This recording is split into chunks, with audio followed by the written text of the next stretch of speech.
And howdy. Yay! We are Hi, live. everyone. Happy Friday. Hello, hello. All right, let's jump right in because today is Valentine's Day. And if you guys are here in our live stream, I'm guessing, do you not have a Valentine to spend today with? That's okay. I bought my Valentine a card and which was my ribeye, and then I ate it.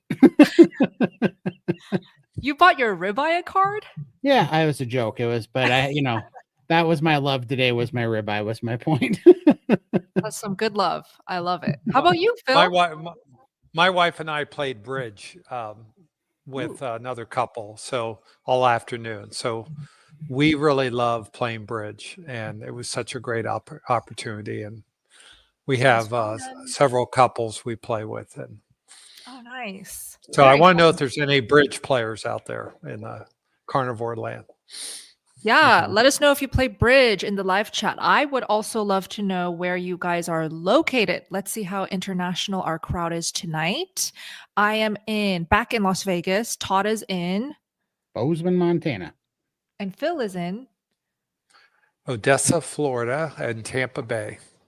Love it. Okay, so let's jump right into the questions. Todd, do you want to give a rundown of how to submit questions? Absolutely. So if you guys would put 3 capital Q's in front of your questions, and then also we have a small panel tonight, but if you could put who the question is for, either Todd, Bella, or Phil, if you could put that in front of your question, we'd really appreciate it. That way we can be precise and get to as many questions as possible. And then as always, the super chats do take precedent, so they will cut the line. Otherwise, we'll be getting to everything in the order that they are received, and we hope to give the best answers we can. So, love it.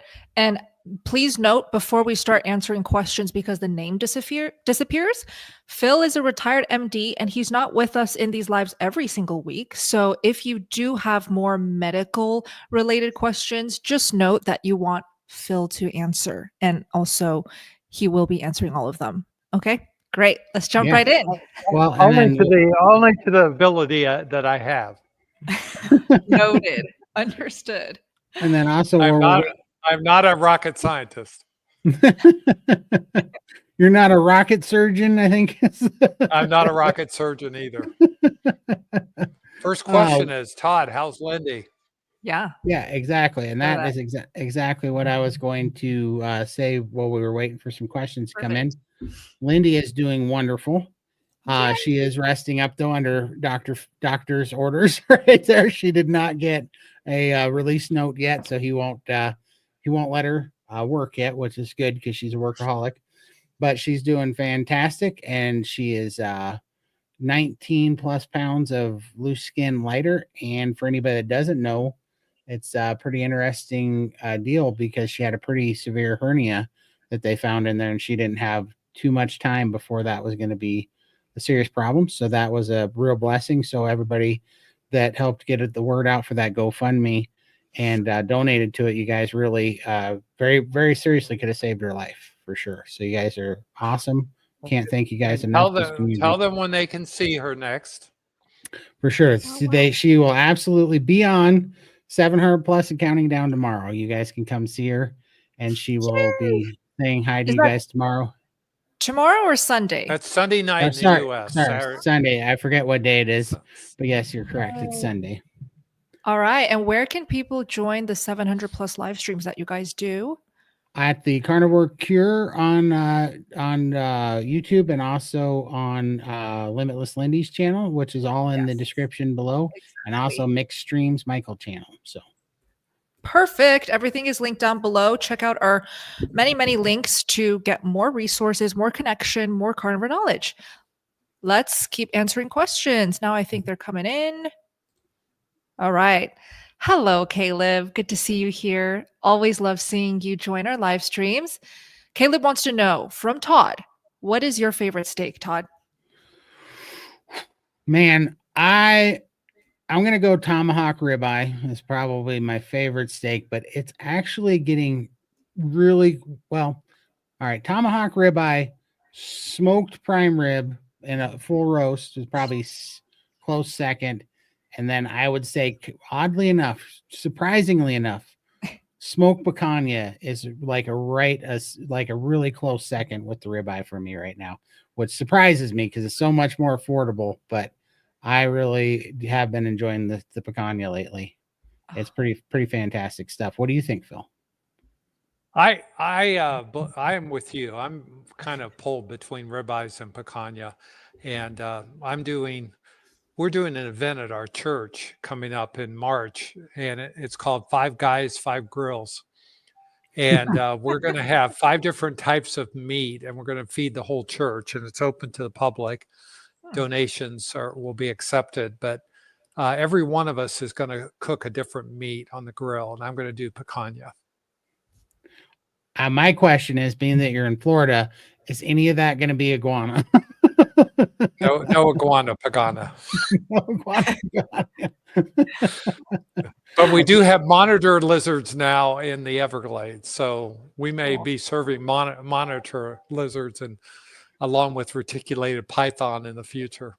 I hear they taste like chicken, so you'll be all right.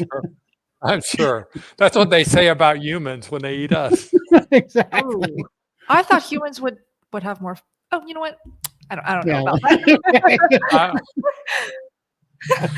Okay. We're talking about a python saying we taste like chicken. Come on. All right, Nav, welcome back. Good to see you here again. Black pepper, is it okay on carnivore or is it not worth it? Would love to hear Todd's thoughts on that first. For me, absolutely not worth it. And this is why I really think, I really do think that carnivore comes down to, it's just the ultimate elimination diet so that you can run your own N=1 experiments on yourself and figure out what makes you run most, optimally. And when I did that, I would have never have guessed that a little bit of black pepper, who, was a staple of everything on every meal that I ever ate my whole life, was hurting me so bad. And I could not believe how much inflammation, how much joint pain, congestion in my lungs, that just some black pepper caused, like not even a ton of it. And so, no, I don't think it's worth it. And I think for me, I know it's not worth it. For you, I have no idea. But if you do carnivore and get it down to real strict B, and E, and then introduce things one at a time, you can see what they're going to do to you. And then if it does hurt you and you like the pepper profile, white pepper is, tastes very good too. It tastes a little bit different than black pepper, but it's missing that outside black, whatever skin that is what causes me the inflammation. So white pepper is a good substitution for it.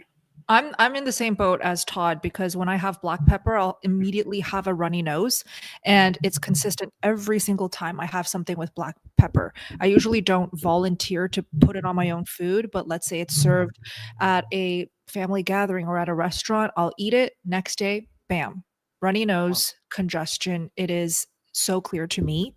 And so that's a big sign that you're just sensitive to black pepper, and that's okay. White pepper, like Todd said, is literally such a great secret to not have to suffer, yet still have the kick if you need the kick in flavor. And black pepper also has oxalates. So do we really want to be eating black pepper every single day? White pepper has a lot less oxalates, and we've learned that from Sally K. Norton. Phil, what are your thoughts? Well, I don't eat black pepper either, and I don't really miss it. I think I've used white pepper once or twice, but occasionally I'll add a little Tabasco sauce to scrambled eggs just to give me a little kick. So that's kind of my cheat if I want something to kick it up a notch. Love it. Would love to know who here eats black pepper, who here doesn't do well with black pepper. Let's share. All right. Welcome, Kevin. Thank you so much. I've been carnivore for almost a year and have felt amazing. Congrats. One side effect I have noticed are vivid dreams almost every other day or so. I wouldn't say they're uncomfortable, but what is happening and how do I get it to stop? Is this a bad thing to have vivid dreams? Just curious. No. It actually says you're getting into REM sleep. And it's actually a good sign that you're sleeping more restful sleep. So that's a good thing. Yeah. Yeah, I was just going to say, I feel like you're getting into REM sleep because I never dreamt until carnivore, and because I had sleep apnea, and until I got the inflammation gone and started being able to hit REM sleep, I was like, people would talk about dreams. I'm like, I would dream, no joke, I dream maybe twice a year at that, and I could never even remember them. And then all of a sudden on carnivore, I'm having dreams every night, and I can remember them too the next day. And that's what I found out, that I was finally getting into REM sleep, and I was like, oh, this is a great sign then. Right. So I just wonder why Kevin is framing the question as if it's something that we need to stop. Like he literally said, "How do I get it to stop?" Is there because it's new to him. I mean, okay. if you haven't dreamed, you may think it's something abnormal, but it's actually at the height of perfect sleep is to dream. And if you're not dreaming, you get into chronic sleep deprivation. And you normally have REM sleep about 90 minutes into a sleep cycle. And there were experiments done both back in the LSD days where they would literally take people, and every time they started going into REM sleep in the sleep lab, they would wake the person up, and they would do that for weeks on a time. And the people would actually start having mental health issues from not getting enough REM sleep. So REM sleep is part of your restorative sleep. It's pretty cool. So, but it's scary if you normally don't have it. And if you're having really tough dreams, and the dreams are bothersome, it may be that you have some unresolved issues and anxiety that you're taking to bed with you. But you might try some butter at bedtime. Put a tablespoon of butter under on your tongue and let it dissolve as you fall asleep. And that gives kind of a soothing mellowness to you. And it may help you if your dreams are really wild. Awesome. Thank you both. All right. There we go. All right. Can beef oxtail be cooked on a pan? I've tried cooking it on a pan. It's not going to be as melt in your mouth, like fall apart tender if you cook it on a pan, unless you do like a very low and slow simmer for hours. Typically, oxtail, at least the way that I ate it as a kid, is either stew, soup, bone broth, like liquidy stuff. So if you try to cook it dry, I don't know how it's going to turn out. What are your thoughts, Todd? Oh, I've cooked it in a pan, but in a cast iron skillet, and then I'll put a little sear on it, and then I put it in the oven to finish with some beef broth, and I braise it. That's how I do it on mine. But yeah, I don't think you could pan fry it very, very well. I don't know how oxtail would. I've never tried pan frying it all the way through, because you want to break down all that tissue. Exactly. Yeah, you want to stew it. So you, like you said, you get the crust on it and then put some liquid in it. Yep. Water actually works fine because it makes its own broth. But you can do beef broth for water and then let it set in the oven in the cast iron. What do you cook it at? 250 or 300? When I put it in the oven, I put it at 250. I like the low and slow method. Yeah. That's what I would do. Awesome. Right on. So then we got Foxy Joe put this in here, and that I believe is for this question. Got it. Thank you, Foxy Joe. Welcome. After 2 months of strict carnivore, my weight loss seems to have stopped, and I have 20 more pounds to lose. Okay, so I guess the question is, how can he speed it back up or get it to happen? Who wants to start? We get this question every single week. Well, we just answered this today in open chat, in fact. And so, I mean, first of all, you're probably under eating. But second of all, are you sure you have 20 more pounds to lose? Like, is that just because the scale says so? Or what are you losing? And third of all, you might be having composition changes. But the ultimate example, or ultimate advice, I think, is to join SBG. And Bella is not saying that I am, because that's what got me through my stalls when I didn't know all these questions. And just like, I was actually thinking of this a minute ago when Phil said that, that when something new happens, it can be, even though it's good, it can be scary or whatever or concerning, and that's why I was asking not to have the dreams. That you actually said that really perfect, because as soon as you said that, I was like, that's literally why I love when I came to SBG. That was the first thing that I found, was I was reacting to all these new things that were happening, and I was assuming that every one of them were negative because I was having all these things happen, and I was being reactive to all of them. And when I got into SBG, one of the very first things that was calming about it was realizing that these things, that even if they felt like they were having a negative effect on me, like being tired or whatever and sleeping more, those were all really normal and actually good things and healing. And so that's why I think you just need to be in a community so that you can be around all the people that have done it before you, that can help you through all these plateaus with the tips and tricks. I love that. Well-rounded answer. I would love to add for Foxy Joe. So I love what Todd said. Like, how do you know you have 20 pounds to lose? And I want to reiterate that when you go carnivore and you're eating all this protein, all these healthy animal fats, and so much collagen, if you're eating bone-in meats as well, your bone density could be improving. Your muscle mass could be going up, even if you're not working your butt off in the gym. I know I gained weight initially my first 2 months of carnivore as a female. That was very necessary. So I don't even see it as a bad thing when people come to me saying, oh my gosh, I'm so hungry and I'm gaining weight. I celebrate it. I was like, good, keep eating. So maybe you're not eating enough, Foxy Joe, and maybe your body recomposition is happening in a positive way, where the pounds may be increasing if you're stepping on the scale. We don't recommend stepping on the scale as well. And instead, take progress photos. Hopefully that's helpful. Keep us posted. 100%. All right. Nav says, I've been carnivore for 9 months, still have significant cravings, even if I eat a lot of fat. I hear low stomach acid can be the issue for cravings because it can be the reason nutrients are not absorbed. Thoughts, Doc? I guess that's me. So I would say it'd be unlikely after 9 months that you would have low stomach acid. And you're right that low stomach acid can absorb nutrients, but you should have some feel at this point on the amount of stool that you're creating, because if you're creating a minimal amount of stool in a week's time, you probably are absorbing what you're eating.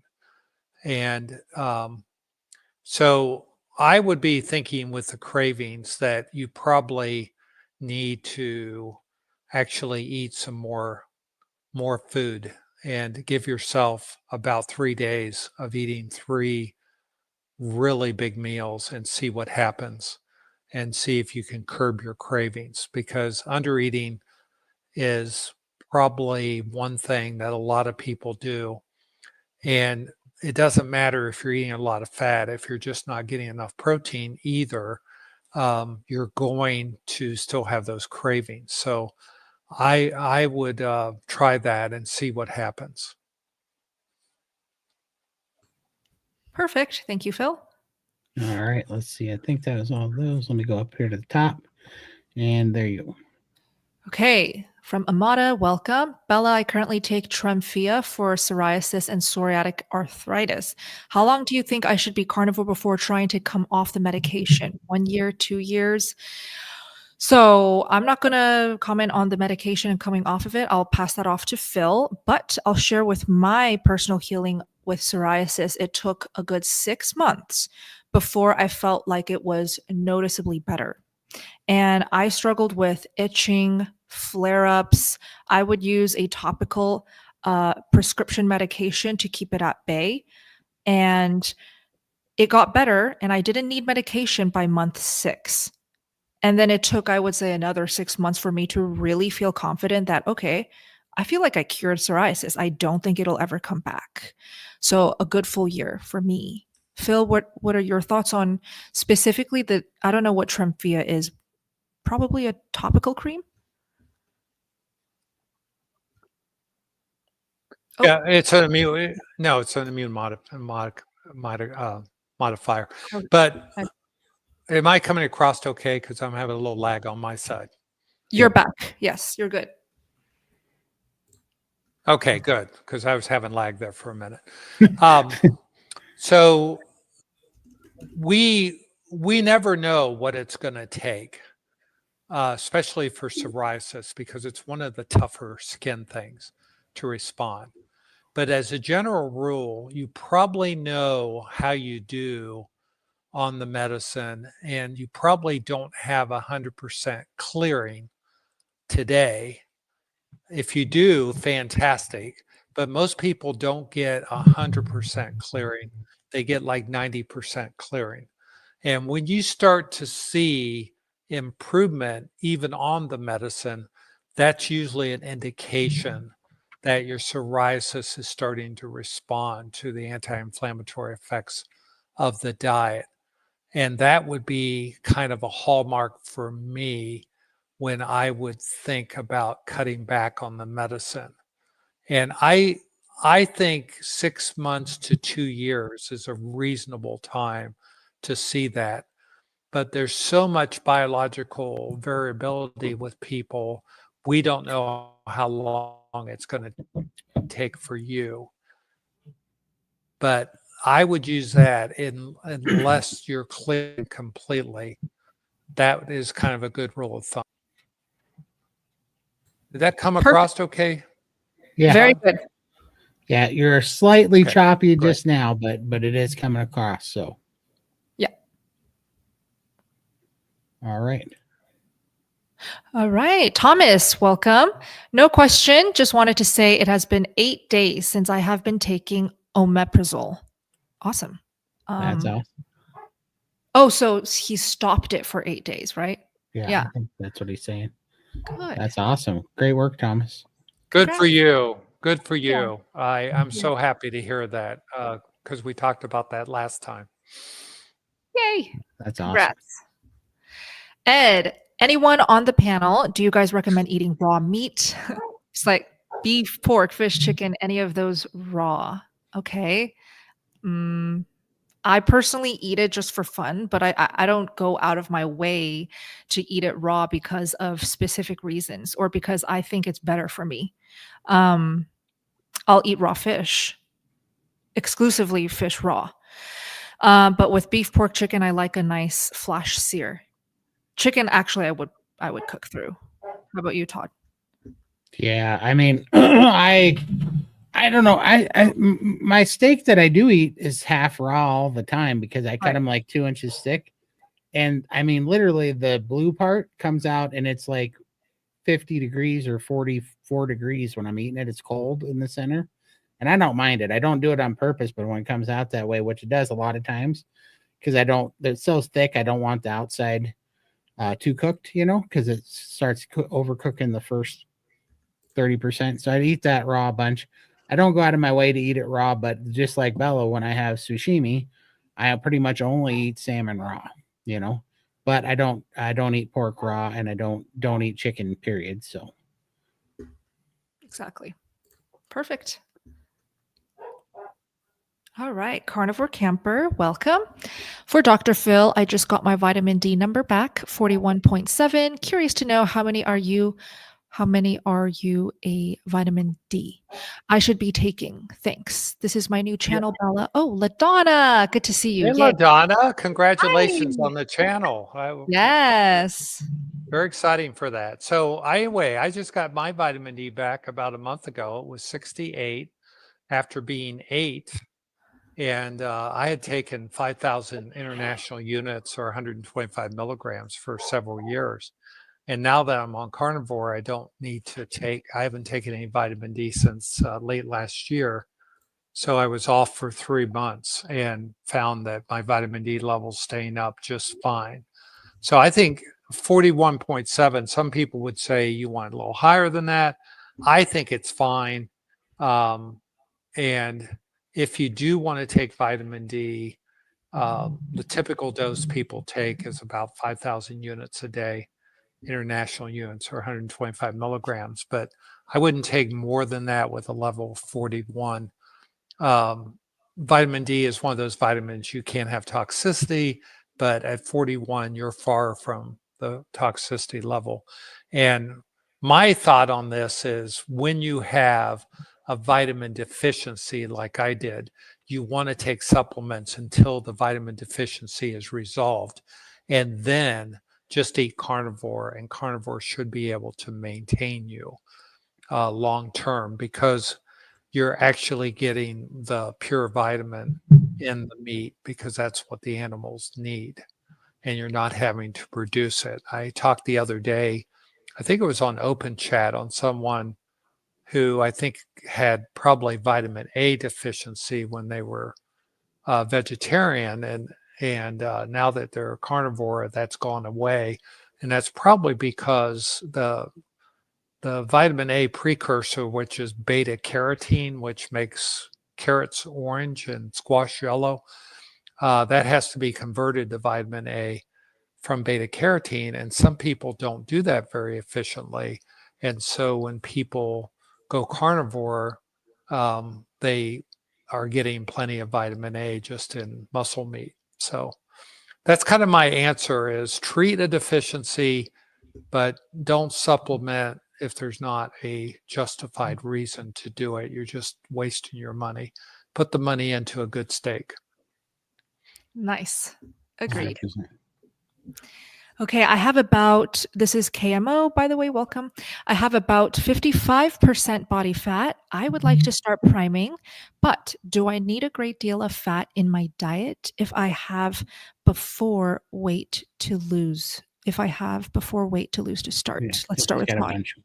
Yes, you absolutely do. Yeah, it's just, I get it. It's a misnomer that you think because of your size or your body fat percentage that you need to restrict, but you've got to definitely get away from that. I started at 715 pounds when I was doing this, and I started myself down out of about 200 pounds, and then I hit the stall of all stalls that even was really murdering my metabolism even worse. And but I just couldn't imagine that being over 500 pounds still, that I could possibly be malnourished. That didn't make any sense, you know. And but then thank God I found Lindy drugged me into SPG, and the priming worked. It was eating, and then I went from eating a pound to a pound and a quarter of meat a day to eating 7 pounds of meat, and that's when it all came off with the fat. Fatty meat with the fat is where it all came off. So definitely lean into. I would check out the priming protocol. I really would. It will help you a lot because you need to eat through that plateau for sure.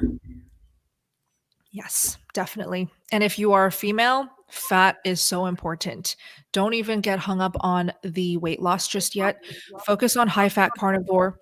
Heal, feel great. The weight loss will come naturally. 100%. I think I think Foxy Joe has diagnosed me with a lisp.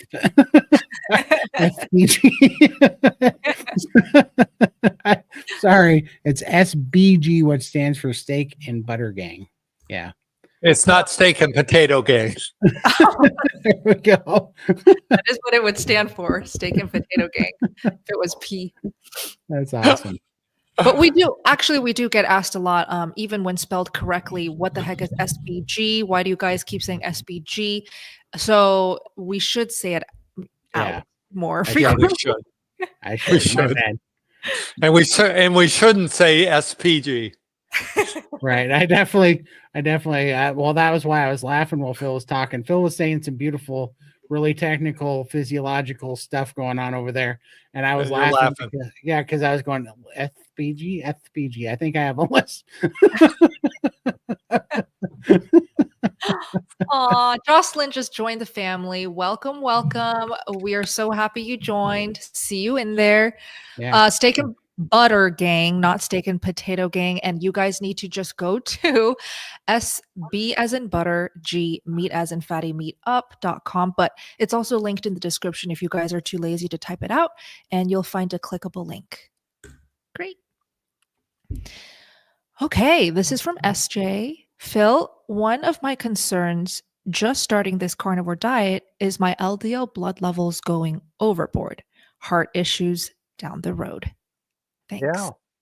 Well, that's a common fear that people have. And the problem with LDL is if you're metabolically unhealthy, LDL can be a problem. And by metabolically unhealthy, you got to look at the whole lipid profile and not just the total cholesterol and the LDL cholesterol. So when we look at lipids, we're looking from two perspectives. One is from primary prevention, which is people just worried about, am I going to get heart disease in the future? And then secondary prevention, which is, okay, I've had a heart attack or I have a bypass surgery. What do I need to do differently? So let's take the first category, people that just want to maintain good health. The most important thing you want to do with your lipids is to get your metabolic function to be as normal as possible. And the biggest problem in the United States and Western society is people being insulin resistant, having insulin resistance and not being metabolically healthy. And a sign of insulin resistance is a high fasting blood sugar, a high triglyceride level, and a very low HDL cholesterol level, regardless of what your LDL is. So your first goal should always be to raise your HDL, lower your triglycerides. Your triglycerides should be less than 150 milligrams per deciliter in the United States. If you're in Australia or England, you have to convert it to millimoles. And there are tables that can do that on the internet. And HDL cholesterol in females, if you're above 45 to 50, 50 for women, 45 for men, and your triglycerides are 100 or less, you really shouldn't worry about the LDL cholesterol at all. Now, and I have made 2 interviews with Bella on her YouTube channel, one talking about primary prevention and LDL, and the second one about secondary prevention and LDL, and puts those 2 in perspectives. And both of them are over an hour. So I push you to those. I will go ahead and link it. Todd, can you read the next one while I pull up these links? Yeah, absolutely. We got Nav. Nav says, let's see, I do have at least 1 stool a day, up to 3, eating 3 meds. So could it be low stomach acid, doc? I do have fatigue, insomnia, and IBS. I also get some meat aversion rather have carbs those times. Yeah, I guess the question, Nav, is have you had your thyroid checked? And do you happen to have any sleep apnea? And you can get a pulse oximeter that you put on your finger and wear during the night that pairs to your phone.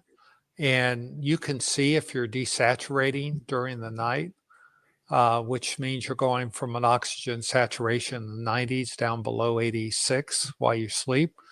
And if you are, sleep apnea is probably one of the more common things I worry about with people with symptoms like yours, insomnia, fatigue, and just not feeling very good. And the meat aversion, that comes and goes for all of us. I had meat aversion about, I think, 9 to 12 months in for about 8 weeks. You can get over it. You just do different things. I found ground beef and in different ways, watching a video that Bella put out there. I think it was her 10 favorite ground beef recipes or something like that. And I just went through the list and did all of them.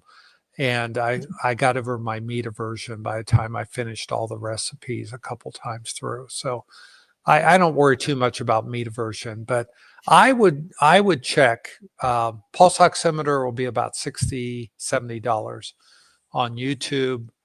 It's just a little device like they use in the doctor's office, but get one that's recording and can tie to your smartphone. And it's a quick way to check that out. And sleep apnea is on the increase in the United States among women, and we don't know why. And it used to be only a men problem, but now it's growing among women 6 times faster than it is men. And so now women outnumber men with people with undiagnosed sleep apnea. So, and I was recently diagnosed with sleep apnea, and I'm using a dental device that I put in my mouth at night that keeps my jaw from falling back. And because I wasn't snoring, I quit snoring when I went carnivore, but I was still desaturating. And so this dental device keeps my jaw forward while I sleep. And I'm getting really, really deep sleep and dreaming more and feeling great.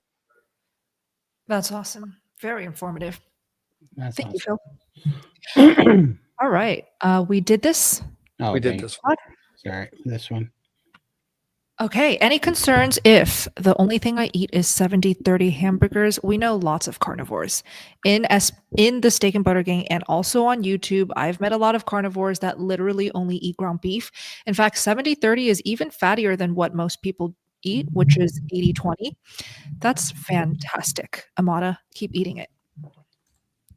Yeah, I love 70-30 if you can find it. I have trouble finding it around me.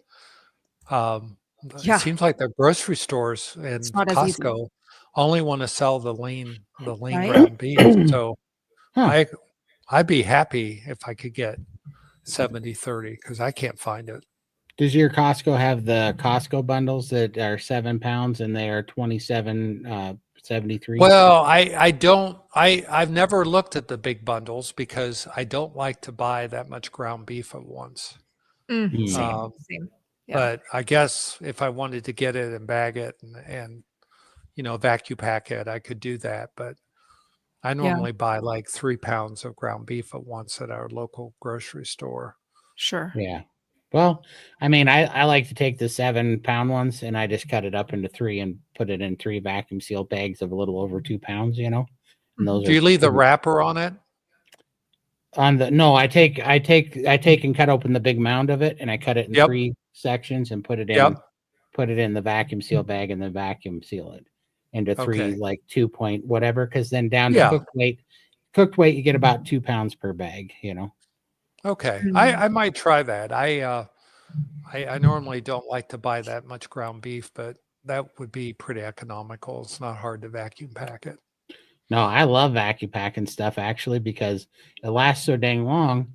And then it's even if I'm in a big hurry, it's so simple to throw it in the sous vide thing, water bath, and just leave it there. Like if I'm in the hurry in the morning and I have steaks or even ground beef and I want to add it to 2 eggs later or something and make a power bowl, I just reach in the refrigerator. This is the only time I cook for frozen, by the way, for all you crazy people. I reach in the freezer and I grab a frozen steak or a frozen thing of hamburger and I put it in the sous vide bath, and then I just forget about it because it takes 2 minutes to drop it in, hit the button. And then later when I come out, it's all cooked and it doesn't matter if you leave it in there for an hour or 10 hours, like it's just fine. And then you can pull it out, sear it, and it's awesome. So I quite enjoy that. Great. I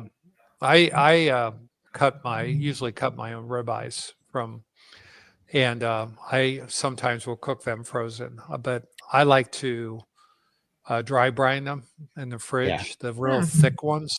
So this week I'm eating 2-inch ribeyes and I have, I put them in one day and then they're 1 day aged, 2 days aged, 3 days aged, and they're really good, but I don't have a histamine issue.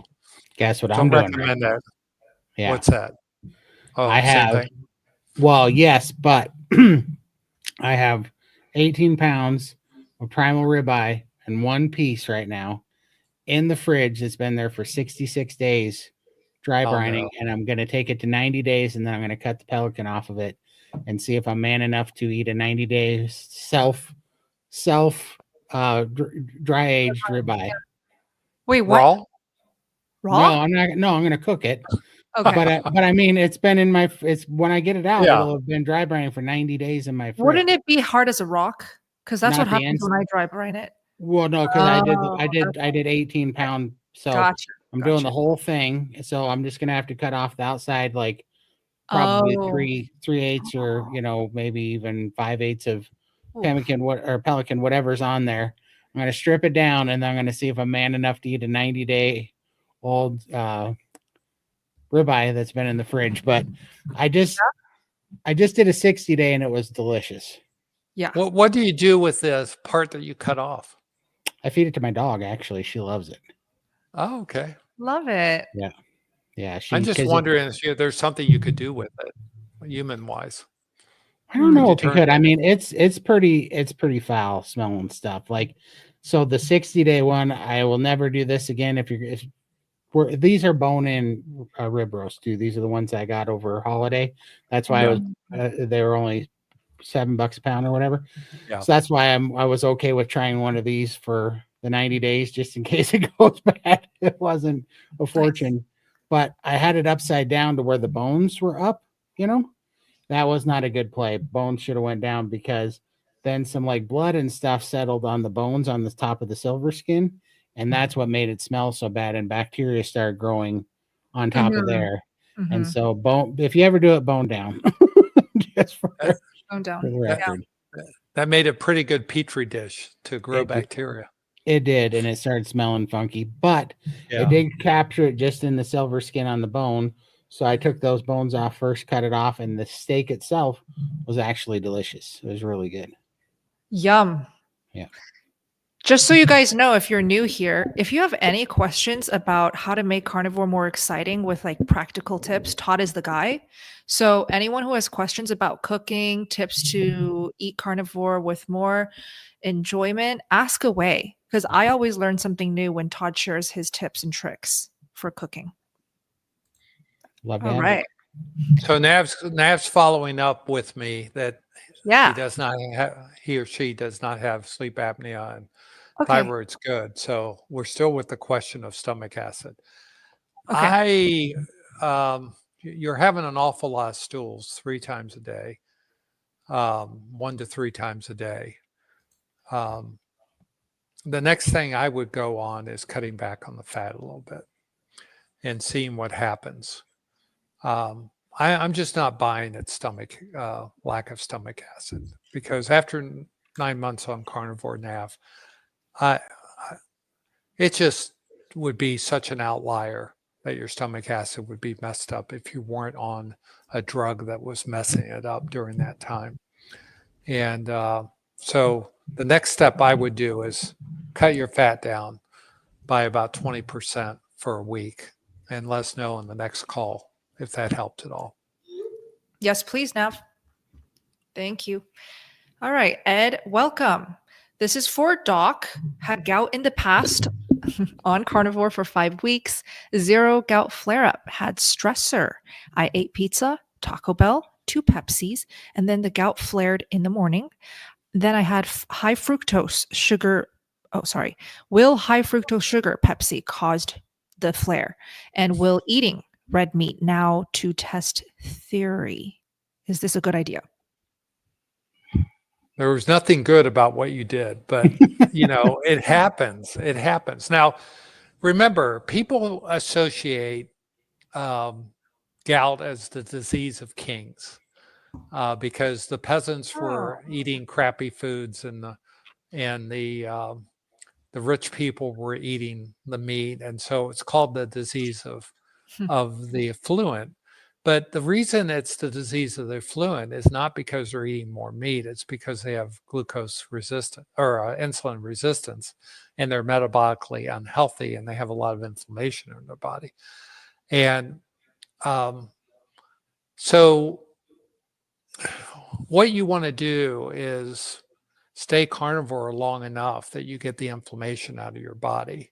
And when you go on a binge, it's not uncommon with someone who has had gout to have a gout flare-up.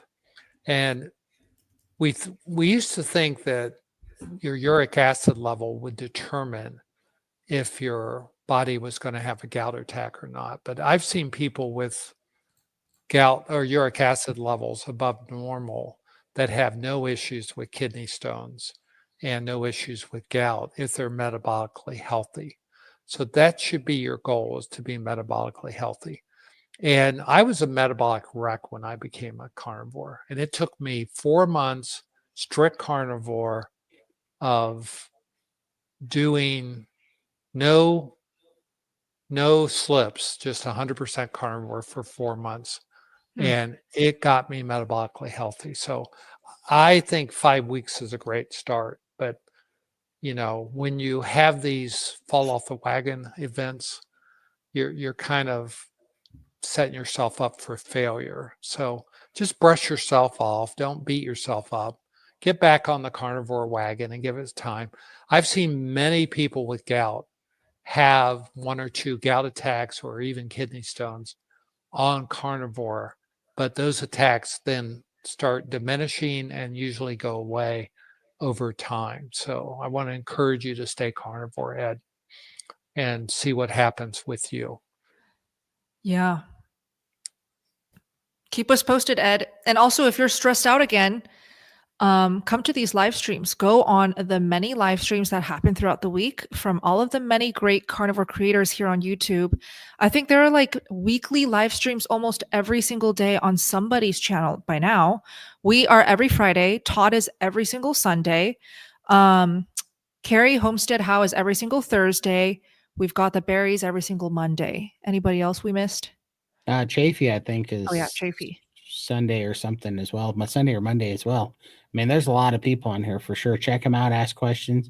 Yeah. It's quite the resource. It really is. And on this gout thing, I had 7 to 10 flare-ups a year, and they were miserable. They'd last a week to 2 weeks at a time, and they were one of the worst things. And it was absolutely the sugar that was causing the flare-ups. And because I know, because I went on this roller coaster through keto before I went to carnivore, but I have not. I had one gout attack that I linked to. I was taking too much fluid pills because I'd lost enough weight that I didn't need as much of the fluid pills, and I think the fluid pill caused the gout attack, the one that I had on carnivore, because it came with a ton of cramping and stuff. And I read on the pill bottle that it was that was a side effect that you could have from the furosemide. So I think that's what it was from, but I've only ever had one when I was doing carnivore, and ever since, and I mean, it's been 26 months now, and I've only had one flare up. So awesome. And you have had some gravel in your kidney. You've passed some kidney stones. Yeah, I passed 3 kidney stones. Yep. Which are probably uric acid stones as well. But that's part of your detox, is getting that stuff out of your system. Okay. Hey, Todd, there's a question here by Lydia Rude. Lydia Rude. Can you find that at 7:35 p.m.? She didn't put QQQ in front, but can you pull that one up? Yep, going for it. And let me just share before we go to that question. I missed Dr. Kiltz's live streams, but a big shout out to Dr. Robert Kiltz. You guys should join his live streams that happen literally every single day. I don't know how he's still to this day. He's been doing it for years, so kudos to him. He shows up live every single morning at 5 a.m. Eastern, which is 2 a.m. Pacific time. And sometimes when he goes on his 5 a.m. Eastern live streams, I'm still up from the day before, like either working or just having a late night, and I just join and hang out. Very, very, very fun and informative live streams that happen every single day. So highly recommend. For sure. Sorry, I'm almost there. I realized me and you are in different time zones. Oh, yes. 7:35 Eastern. Yeah. I'm sorry. No, it's okay. You said Lydia. I'm finally. Where's Lydia? Lydia Rude Roode. So I'm at 5:30. You said 7:35. So I need to get 5:35 your time. Okay, I'll just do this question while Todd finds that. No rush. Yep. Okay. You want to put it up? Go ahead. Sure. Hi, everyone. I've been having headaches for 7 weeks and thinking of giving up. Oh, no. I'm writing exams January 3rd. March 1st. March 1st. European. Okay. And I do not know how I will be doing that. Do I consult for medical advice? Phil. Yeah. So when people have headaches, the question is always, when do you seek medical advice? When do you don't seek medical advice? And can you get a headache when you're transitioning to carnivore? So let's first talk about when you must have medical advice. If you have a headache that never goes away, associated with or without visual changes, or is the worst headache you've ever had, feels like you've been shot in the head with a bullet, those would be times that you need to seek medical attention. But most people don't have headaches like that. So let's talk about chronic headaches. There are 3 types of headaches. There's cluster headaches, there's migraines, and there's what we call common muscle tension or muscle contraction headaches. Other things can cause it, allergic stimuli, sinusitis. But in most cases, if people start having headaches when they start carnivore, it's probably due to your detoxing while you're going through it. Is it oxalates? I don't know. It could be anything you're detoxing from. But it usually indicates that your body's getting rid of something that it needs to get rid of. And Rebecca Heinschlitz has some really good suggestions on slowing down oxalate dumping by using some interventions like a little bit of lemon juice, the juice of a lemon every day, or some black pepper. And what it does is it takes you from having no oxalate, which is stimulating release of oxalate from your body, to turning off the valve so that you're losing the oxalate less harshly.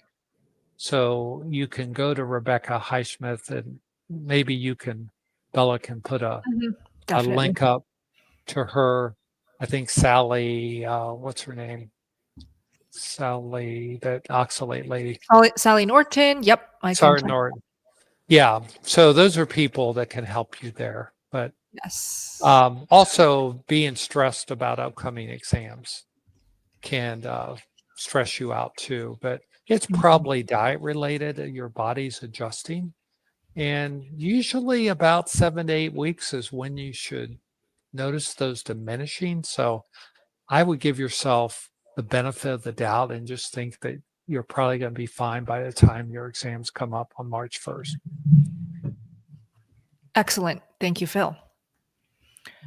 All right, Ed, thank you. I love your carnivore recipes like mashed potatoes, bread, taco shells. Yay, glad you love them, but don't eat them every single meal, okay? You should eat mostly fatty meat when you can. Those are more when you're getting a bit tired of fatty meat. The variety makes carnivore much more interesting, tolerable long-term. I am so happy to hear that. That's exactly why I film and create those recipes. So thank you very much, Ed. It's awesome. Fit for Life, welcome. What are your thoughts on carnivore helping with perimenopause symptoms and thyroid issues? My thoughts are it is so effective at making sure that you have a smooth, pain-free, literally symptom-free menopause. So if you're coming up towards perimenopause, which by the way, Dr. Elizabeth Bright doesn't even believe that perimenopause exists. So there shouldn't even be a fear like, oh my gosh, I'm going into perimenopause. That shouldn't even happen for women to have to go through any symptoms. And so what is her answer to literally sail through menopause? To eat a high-fat diet. I am not a doctor. Okay, Phil is the retired MD here. But when I say that something is super effective, it is most likely because I've learned it and I've seen it with my own eyes from the past 6 years of being in this awesome community. And I'll tell you right now, I have seen way too many stories, cases, testimonials of women improving their hormones, improving their symptoms of menopause by eating more fat, by eating more animal fats, whether it's butter, tallow, or just fatty meat. So that's really my best answer for you. Thyroid issues, that applies to as well. Please read Good Fat is Good for Women. That is Dr. Bright's book. I'll link it in the chat. Thank you. All right. Here's a good one. Oh, hi, Cisse. Welcome back. Bella, the vegan diet is popular, healthy or not? Where is carnivore going? I love this question so much. I just want to jump up and down because this is some exciting news. My husband, his name is Max, also known as Steak and Butter Guy. We love looking at, how things are trending, specifically carnivore diet, which, I mean, if you can't tell by now, I literally live and breathe. I shout it from the rooftops. I love it so much. And so Max, who's the other part of my team, he's always updating me on ideas on what's the next video, interview, live stream idea that we can try out. And also, how is Carnivore Diet going on social media? I literally got a text from him just hours ago where he showed me a graph of Carnivore Diet typed into Google Trends. You guys can search this for yourself. And then a graph of vegan diet searched on Google Trends. And it literally is Carnivore Diet going up, up, up, up, up, up, up, and vegan diet going down, down, down, down, down, down. It doesn't matter. Nobody cares. Okay. Literally. So vegan diet soon will no longer be popular. I promise you guys. And I will help make that happen by talking about my own literally deadly experience. You guys can help spread the word of carnivore and kill the vegan diet by sharing your stories. Please share your experiences about veganism, about vegetarian diet, and share your testimonials about carnivore. What are your thoughts, Todd? Oh, I think it's awesome. I mean, I was never vegan, but the amount of misinformation that's out there. I honestly think that the vegan diet is also big food propaganda. That's what I keep looking at all this crap. And that's why I'm excited. Like, if vegan works for you and it's healing you and it's healing the problems, then I don't care. Go for it, but I just think it's part of the big food propaganda. It's just propping up not getting nutrients. When you were on that show, what was it? The big one? The Jubilee. Jubilee. Yeah, when they were making the arguments that you failed veganism because you didn't supplement correctly, my head wanted to explode. Exactly. My wheels were turning. I was like, do you hear yourself right now? So you're saying to be successful, I have to take supplements and vitamins? Stop. Right. Assimilate to the new world order system of take fake drugs and, I don't know. It just drove me nuts listening to it. And it's like, I don't know. I won't get into all the things I really want to say, but it's just like so silly when it's so simple just to eat meat. Yeah. Look, I know it's killing an animal, but veganism kills more animals. They're not as big as the ones that we kill, but there are many more, right? And there's nothing that you can do to feed human beings and not displace life, animal life on this planet. It's just not going to happen. And so we got to put our health first, which I thought you did a great job of explaining, that you're putting your health first. And what we also have to do is understand that we are being played, and these fad diets, they're trying to throw carnivore in with all the other fad diets and mix it up because they're terrified of it. Why are they're not attacking carrots or any of this other stuff. They're attacking red meat and eggs right now.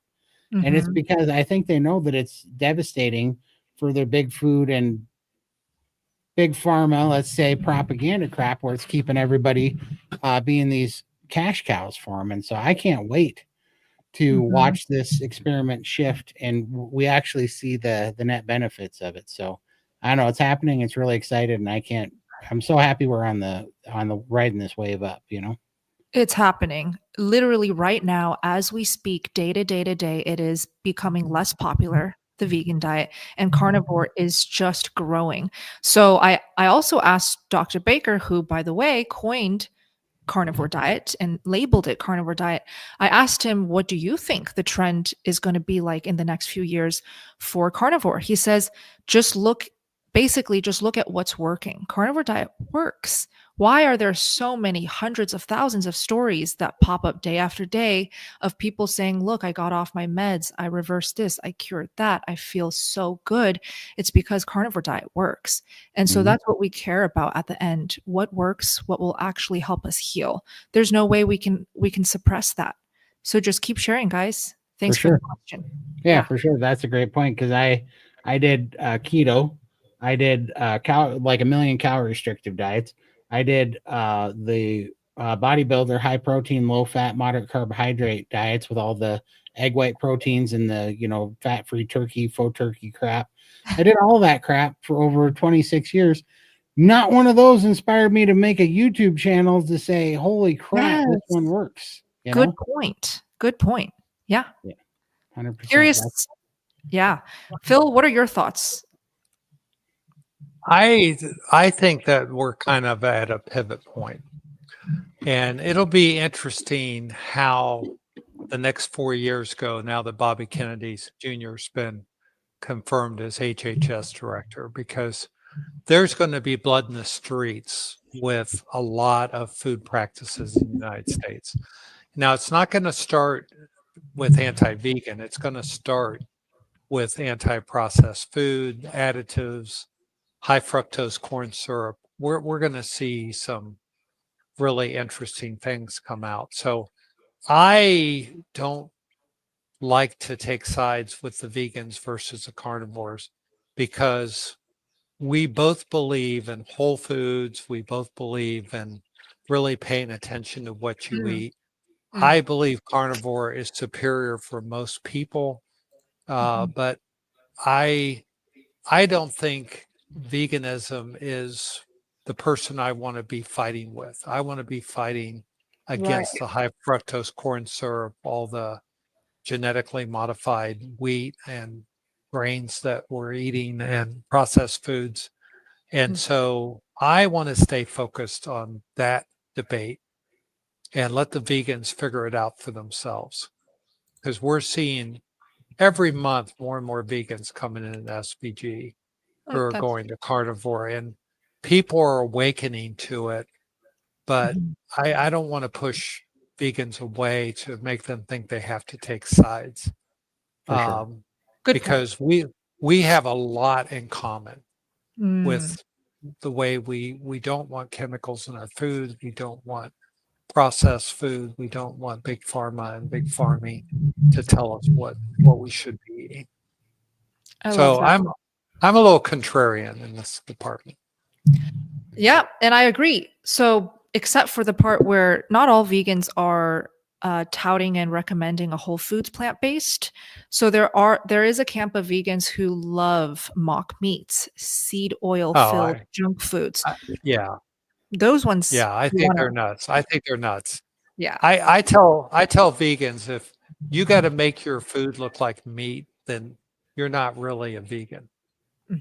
And because you're not eating whole food. So I agree with you, Bella.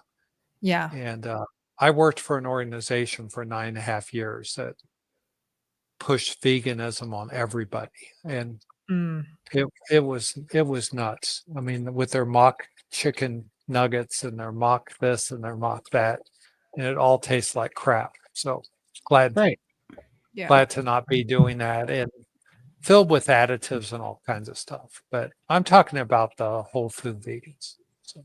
Love your perspective. Yeah. Right. And why and I mean, why in the carnivore community is there no mock carrots? Like, meat that tastes like carrot, or bacon that tastes like carrot?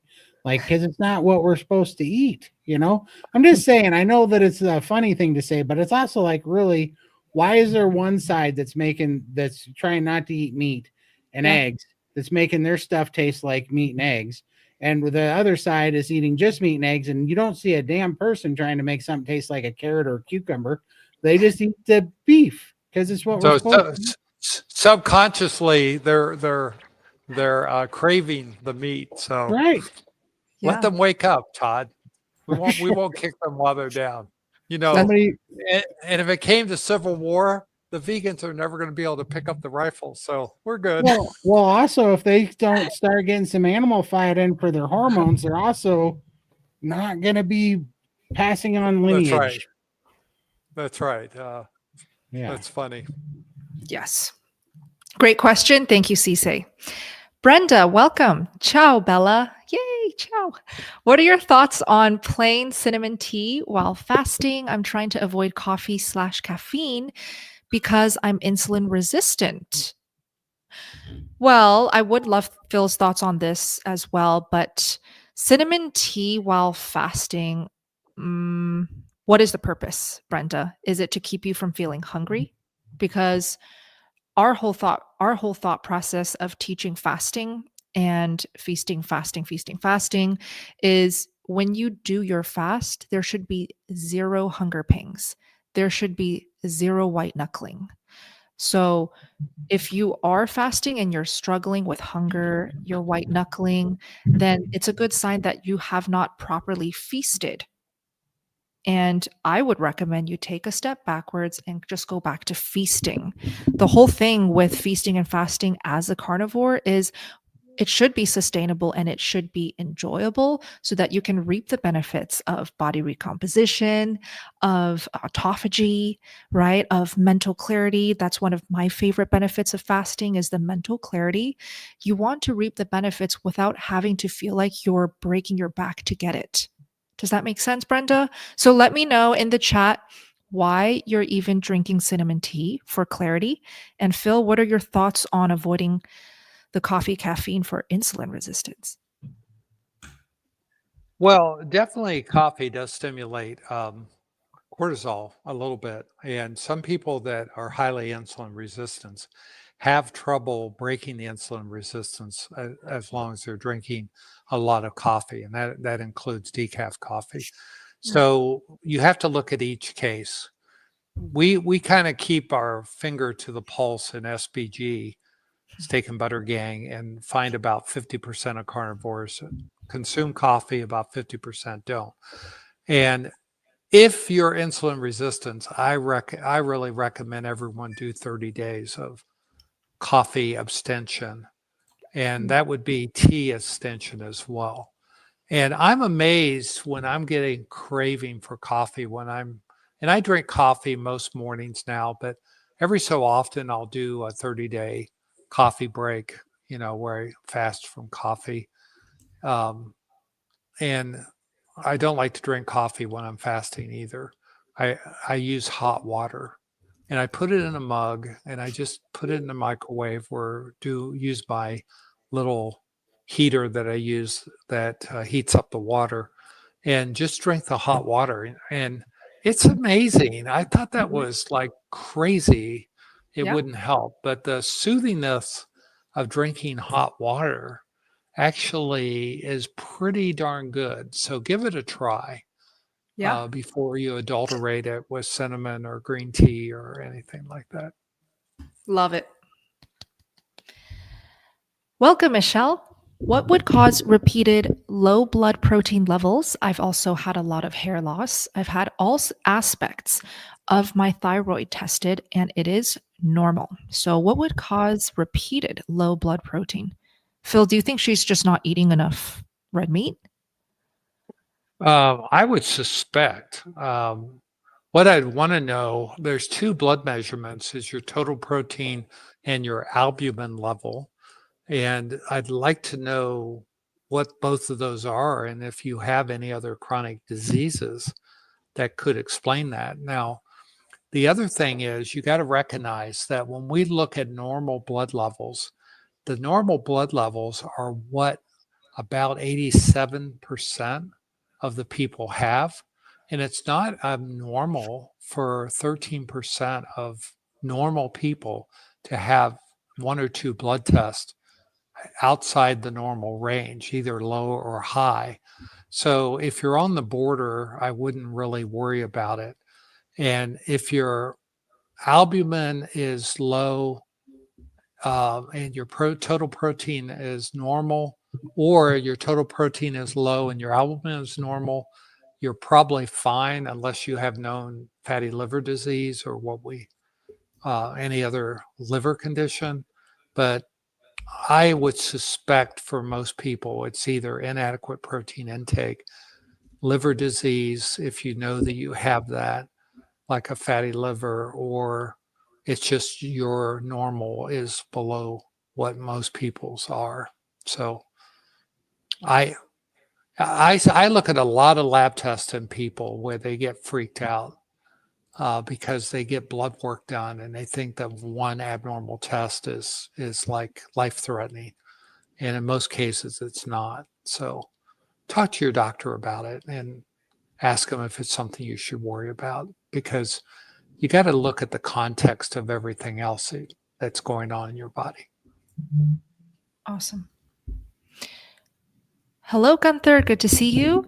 Me, skinny fat since childhood, lion diet for 8 months, 2-to-1 fat to protein ratio in grams. Since starting Lion, my pot belly has grown a few inches. Maybe that's visceral fat. Is this okay? If not, what might I be doing wrong? Let's start with you, Todd. I mean, likely 8 months, likely you're just healing up. But, I've heard, I think Alyssa, I don't know if you have any autoimmune stuff. Alyssa had an extended belly for a long time. That was, had some sort of stomach issue that's causing swelling for a long time that it took a long time to heal up. So I don't know. I gained, like, my waist might have got a little bit tighter in places, but it was actually from muscles from like my legs and my chest and stuff. But I never gained any fat in the waist, but I definitely gained a lot of weight. So I'm not sure what that one might be. Do you have any ideas on that, Phil? No, I usually when visceral fat's increasing, it's most commonly associated with some insulin resistance. And I guess I worry about what else is going on in your life. Skinny fat since childhood. So I have a feeling this person has always had a little bit of a protuberant belly. And some people confuse subcutaneous fat with visceral fat. Visceral fat is what's around your organs. Subcutaneous fat is what causes love handles, and it's the stuff that they take out with liposuction, which is the superficial fat. And it's not I don't know, there's a lot of people that just have normally some increased subcutaneous fat that they've had since childhood, because most of that is determined when we go through adolescence.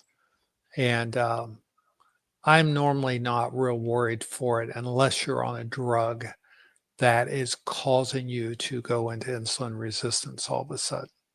And there's a lot of them that do that. Todd mentioned hydrochlorothiazide, I think, a little bit ago, diuretics. Statins can do that. Other things can do that. High stress levels can do that, cortisol levels. So, but the best way to get rid of visceral fat is really Sean O'Mara's protocol, which is sprinting. And doing that, you don't have to physically sprint. You can do it on a stationary bike. You can do it on a rowing machine. But watch Dr. Sean O'Mara's video on visceral fat, and he has some really good explanations for that. Awesome. But I don't think you're doing anything wrong. All right. Welcome, Natalie. Tips for rashes plus oxalate dumping, week 4 of Lion Diet. Okay, I can cover this. Tips for rashes plus oxalate dumping. So then I'm assuming that maybe your rashes are happening because you're dumping oxalates. What is oxalate dumping for those who are new to carnivore? Oxalate dumping happens when you cut out the oxalates from your diet. Your body will naturally want to get rid of the oxalates that are still in your system. How do oxalates get into our body? When you eat oxalate-rich foods like kale, sweet potato, spinach, black pepper, tea even has oxalates. So when you're having those foods and drinks for decades, then your body will collect all of these oxalates. And Sally K. Norton says, when you go carnivore, when you even go keto, and you stop eating those foods, the body is going to dump it, and you'll feel it through symptoms like rashes, crystals coming out of your skin. For me, it was crystals coming out of my eyes, psoriasis, eczema getting worse, itchier before it got better. So what to do about it? Add in the tea. So we talked about this a lot last week with Todd, and he showed his big cup of green tea. And I think he has it again. Look at that. Oh, he finished it. I did. I just finally finished it today. Nice. Did you order delivery on that again? Oh yeah. I got a story for you from yesterday. Holy crap. Gosh. All right, we'll get to that. I'm curious. Bring back the black tea, the green tea, Natalie. And the purpose of that is not so that you can add more oxalates and make everything worse. It actually helps with smoothing out the oxalate dumping. So you won't feel the symptoms as harsh. It's not going to be as painful. You'll be able to lessen those symptoms while still slowly getting rid of it. Hopefully that makes sense. So incorporate the tea, incorporate the lemon juice, because those have small amounts of oxalates. It's almost like a reverse psychology thing. And we all learned that from Sally Kate Norton. So shout out to her for talking so extensively about oxalates. Todd, go ahead. Yeah, for sure. The oxalate dumping has been ridiculous. And I've gone, this my third one that I've gone through in 26 months. The first two I did nothing for, and they came and went pretty quick and pretty painlessly. Rashes on my skin, the little oxalate pimples, some oxalate crystals and goop coming out of my eyes, which, that wasn't pleasant, but it wasn't a big deal. This last one sucked, and I think Dr. Phil was right. And I don't know if it's oxalate dumping or a conglomerate of things, but I do think that it started with the kidney stones, because I was going back on that timeline, and I really hadn't been right since the kidney stones. And it went from that to a rash on the back of my leg, and my navel was bleeding, to a swollen left knee. Then that pain went to my hip, and I finally had to tap out, and I took Alyssa's advice from SBG Gang, and I got some green tea, and that alleviated it a bunch. And now I am taking the calcium to try to bind it, and I've been squeezing a lemon in the green tea now, doing that Sally Kate Norton, I think is what it was. Was that the protocol? I think it was from Toxic Foods.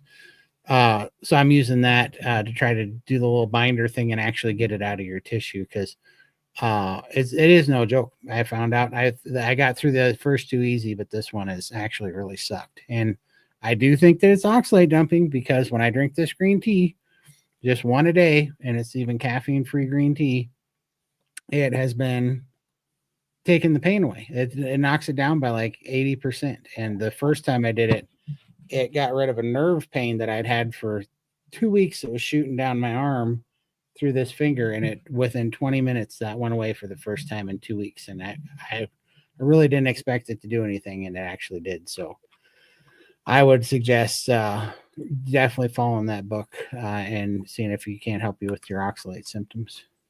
Exactly. Keep us posted, Natalie. Listen to Todd. Yeah. And look, oxalate dumping is going to be inevitable when you stop eating oxalates. So like Polish Mike said in the live chat, you really cannot escape it. But based on the many, many testimonials, including Todd's, who shared just now, there is a way to lessen the harsh symptoms. There absolutely is a way to make it less painful, which for a lot of people who, for example, have been vegan for years, it is a lifesaver to not have to hurt and be in so much pain. So that's where Todd's trick of bringing back the tea can be immensely helpful. So consider that. Just don't do DoorDash. This took 3 deliveries, and that's why it was so funny. I sent some pictures out to a few people because it was so funny. I ordered this, had it delivered. They dropped it off at the wrong house and sent me a picture of proof of delivery. And I'm like, that's not my house. So it took an hour and a half. And it was like $26, and they took it to the wrong house. But the funny part was I reordered it. So now I'm in this thing, whatever. And I reordered it. And it came, and they sent me another picture, and they dropped it off at the same house, and that bag was sitting next to the first. Weird. So this iced tea ended up costing $56 before rebates to get that stupid iced tea. Or I was so mad. It was funny, but yeah. So that green tea. So don't. And then Alyssa was like, "Why don't you buy some tea bags? You can get those delivered and make it yourself." Like I should. Maybe you should. Yeah. I was laughing. Oh, okay. William, I've been strict carnivore for over 3 months. Have many benefits except when I do high intensity exercise, I experience extreme shortness of breath. Could this be long COVID or ? Phil. I have no idea. I have no idea. Breath. Um, you know, we have so many unknowns with you, William, and we don't know how old you are, what your general health is. And this, if you've been exercising, high intensity exercise, and you're having issues, you should probably discuss that with your own personal doctor who can examine you. So we're not here to diagnose or be your doctor. We're here to answer your carnivore questions, but I don't think it's anything related to carnivore, so you ought to see your doctor about it. I'll add in something that popped up when I read his question, and that is, I wonder if you are just adapting to carnivore still. Yes, I know that you're 3 months, 90 days in, but sometimes the energy will be a bit lackluster when you're adapting. You won't have as much stamina and energy to work out at the same intensity in the gym until you are fully adapted. So I question if you are eating enough. And secondly, if your electrolytes are maybe still a bit imbalanced. So 2 tips: try eating more, try adding in some snacks or an extra meal. And the second tip is try salting a bit heavier. Keep us posted. And I'm going to take exception to that, Bella, because he's saying shortness of breath. And you're talking about exercise intolerance or early fatigue. He's saying he's short of breath. He's not getting enough oxygen. We call that, starved for breath. And that could indicate something more serious. So I think that's different than all the things you said are true for easy fatigability and not having the energy to compete. But when you're literally starved for oxygen, that could indicate something going on with your cardiopulmonary system that needs to be checked out. So I want to be on the safe side with this person. Okay. So should he go to his doctor? Yeah, he should discuss it with his doctor because that is not normal. That's not a normal thing. What Bella's talking about is what we normally see, which is easy fatigability.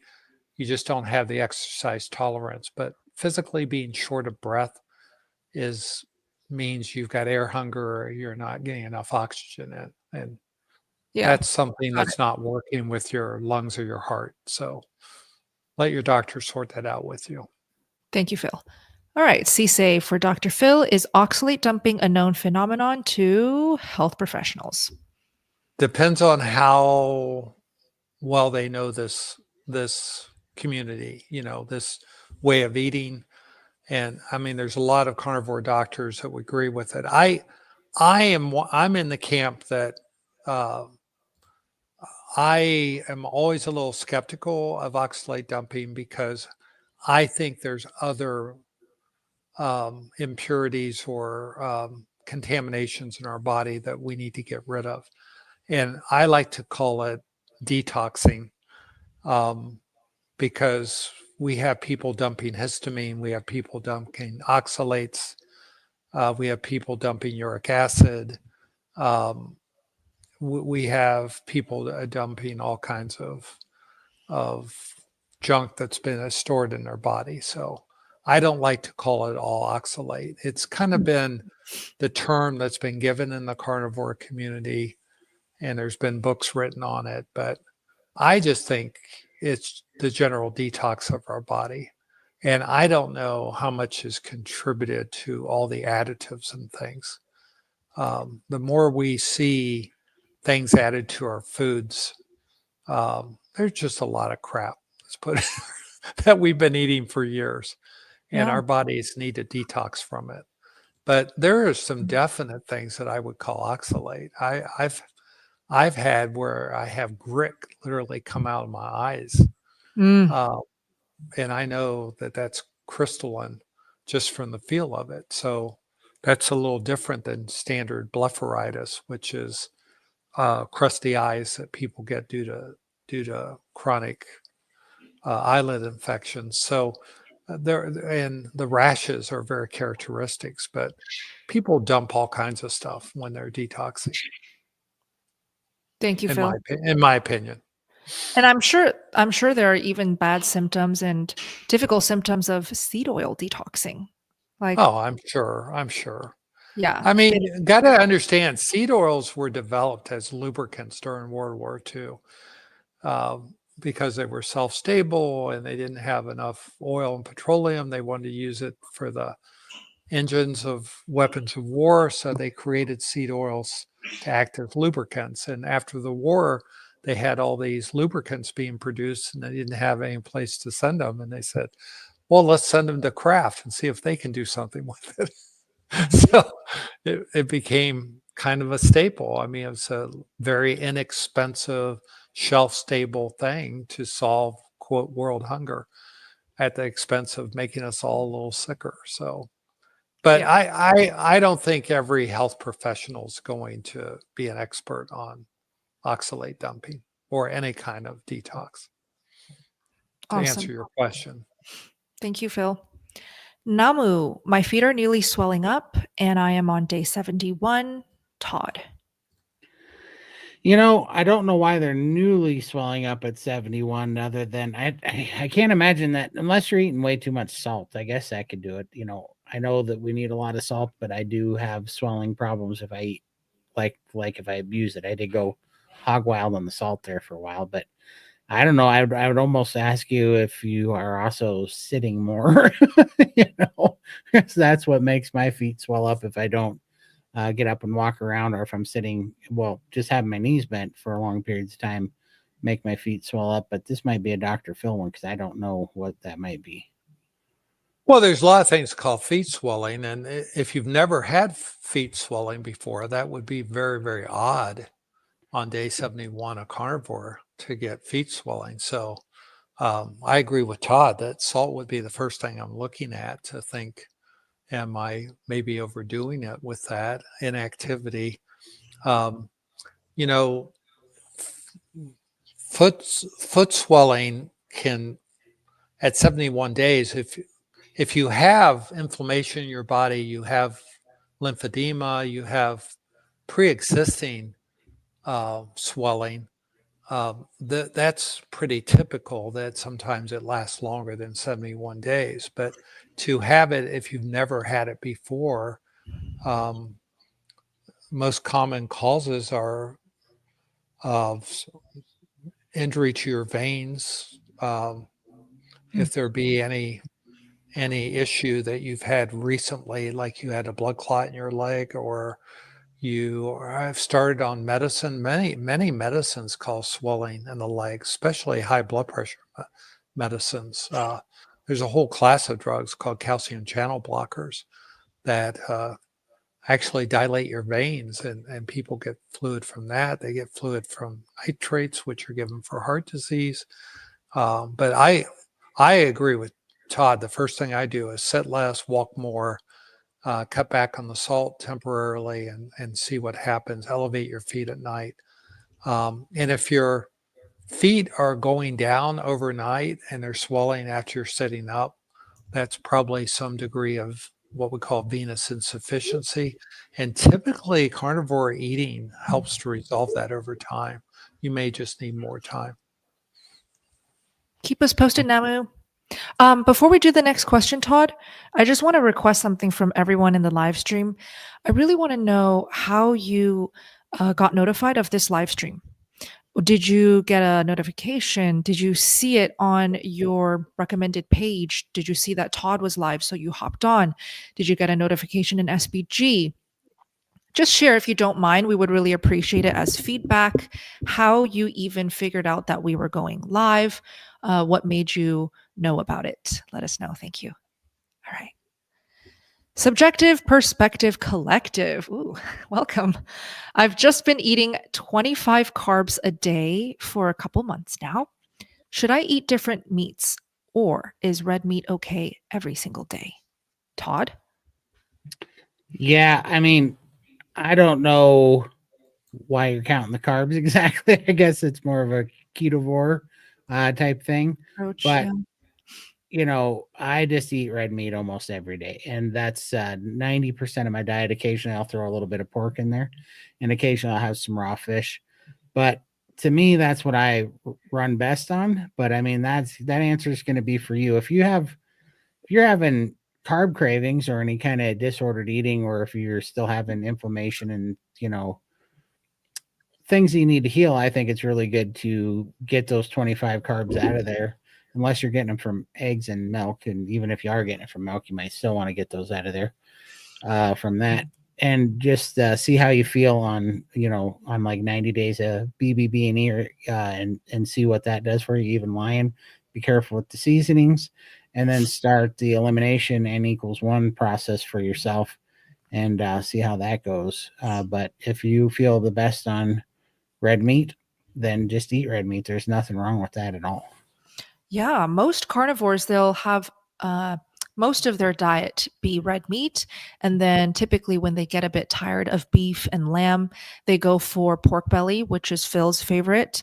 My favorite is chicken wings, which is kind of not as loved because most carnivores are like chicken, lean, way too dry. Chicken wings in the air fryer, though, are so delicious. Like, it just hits the spot when I'm tired of beef. And for extra fat, I just eat a stick of butter with it. So there's plenty of ways to be creative, subjective. Try it out. Eat mostly red meat for sure, and cut out those 25 carbs if you can. Keep us posted. Absolutely. Hey, Todd, there's a question from Debbers at 5:48 p.m. My time? 5:48 p.m. Your time. And after we do this one, if you could be looking for this one, it's it's for me. It's a 61-year-old. Okay, I will get it. All right. Yeah. From Frank. Welcome, Frank. I love brisket. How do you recommend cooking it so the meat tissues spread apart? Because sometimes they're packed tightly, even on low heat in Pyrex bowl with base water and foil. So how do you cook it so the tissues spread apart? Oh, so I think he kind of wants the pulled brisket effect, where when you pull it, it literally just falls apart. I've cooked brisket where it turned out like that effortlessly by using an Instant Pot. I really hope, Frank, you have an Instant Pot, because in my opinion, that is the easiest, most guaranteed way to get pulled brisket, fall apart tender deliciousness. And I just did a quick butter sear. So I dropped some butter into the Instant Pot, and I clicked on the sear button. I don't think it's called Saute. Thank you. Saute. Yes. Saute button. Melted the butter, did a hot sear through the saute button for a couple minutes each side. And then I literally just poured about half a cup of water just to help with the steaming process. And then I closed the lid, Instant Pot pressure cook, high pressure cook for 50 minutes. I did 50 minutes. Do you need all 50 minutes? Maybe not, but might as well just make it safe and just do 50 minutes. And I personally let the steam naturally release, and it was fall apart meat. So try that. Phil, do you have recommendations to cook it without Instant Pot, just in case? I'm just aghast of putting brisket in Instant Pot. Oh, you've never? Because when I make brisket, my briskets are huge. Oh, they're huge, yeah. And I trim them and I put quite a bit of effort. I inject beef broth into them and then slow roast them in the oven for one hour per pound. When I hear about brisket in an Instant Pot, it's like fingernails on the chalkboard, because I'd have to have an Instant Pot about the size of my kitchen to do the briskets that I do. So how about you, Todd? Yeah, I mean, low and slow for sure. I prefer them in the smoker, and they'll definitely do that. You have to cook them, a little bit warmer to actually get them to fall apart on low and slow, because the ones that I do anyways, if you cook them at 250, which is where I like to smoke them at, to make them tender, and but it won't be like that pulled brisket texture, because at 250 it'll actually dry out most of the brisket before it ever breaks it down that far. So you actually got to cook it a little bit hotter, which seems counterintuitive, but it's kind of funny, but that does work. And then wrap it. You want to wrap it so it steams inside, and add some beef broth or apple cider vinegar on it, and then wrap it in tin foil, and then you kind of steam it a little bit at the end, and that'll get to that fall apart temperature for sure. delicious. I see Frank said he'll get an Instant Pot. Look, if you get an Instant Pot just because of me and what I shared, make sure your brisket is not the whole brisket, because I didn't even register that. Because like Phil, when I thought of brisket, I thought a brisket is actually this big. I didn't know that, like, because I usually buy pieces of it. Yeah. My briskets are so heavy that I break tongs. Oh my gosh. Yeah. Yeah. Because the tongs definitely bend because they're so heavy. Wow. And I like to sear them on the grill, on a hot grill, and then throw them in the oven and slow cook them. And but so it's just all in, what your picture of is brisket. But you can get small briskets, and the slow cooker, the crock pot's great too. I mean, you can let it go for 7 hours in a crock pot and it'll just fall apart. So love it. Great tips. All right. So this is Deborah's for Phil. Female 61, 7.5 months carnivore, recent labs, A1C from 7.0 down to 5.7. Congrats. Fatty liver gone. Acid reflux gone. No rosacea. Sleep apnea improved. But fasting insulin is 199. C-peptide is 1521. Yeah. So I assume your insulin levels are being measured in picomoles per liter, and not what we do in the US, which are usually micro international units per meter, because an insulin of 199 in picomoles per liter, for those of you that know what insulin levels in the US are, would be about 28.6. And I don't know what the C-peptide would be, but if you're not taking insulin, there's really no reason to do C-peptide. We only use C-peptide in people taking external insulin, because C-peptide is a measure of your natural insulin. It's the precursor, or what we call proinsulin. And when people are taking insulin injections, because they're human insulin, your insulin level will reflect your insulin you're making plus the insulin you're taking. And we use the C-peptide. So regardless of that, if we just focus on the fasting insulin of 199 or 28.6, that is still considered very high insulin, which would indicate that you still have some insulin resistance, but you have brought your A1C from 7 down to 5.7. Normal is 5.6 or less. So you're almost there, and you have so much healing with your sleep apnea improved, your rosacea going away, your reflux. Congratulations, you're doing really, really good. And don't worry so much about the insulin levels. You'll get there. Your body is healing. And I wouldn't check it again for 6 months, and I would just do the fasting insulin level. And you want to see it down about 100 in those measurements at the lab that you're using.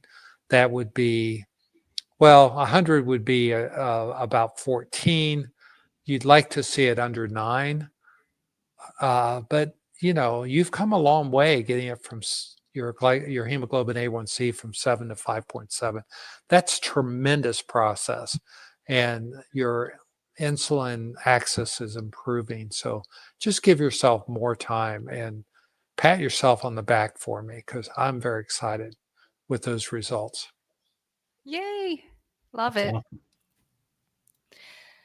All right. Doug wants to know what your opinions on methylene blue are, Phil.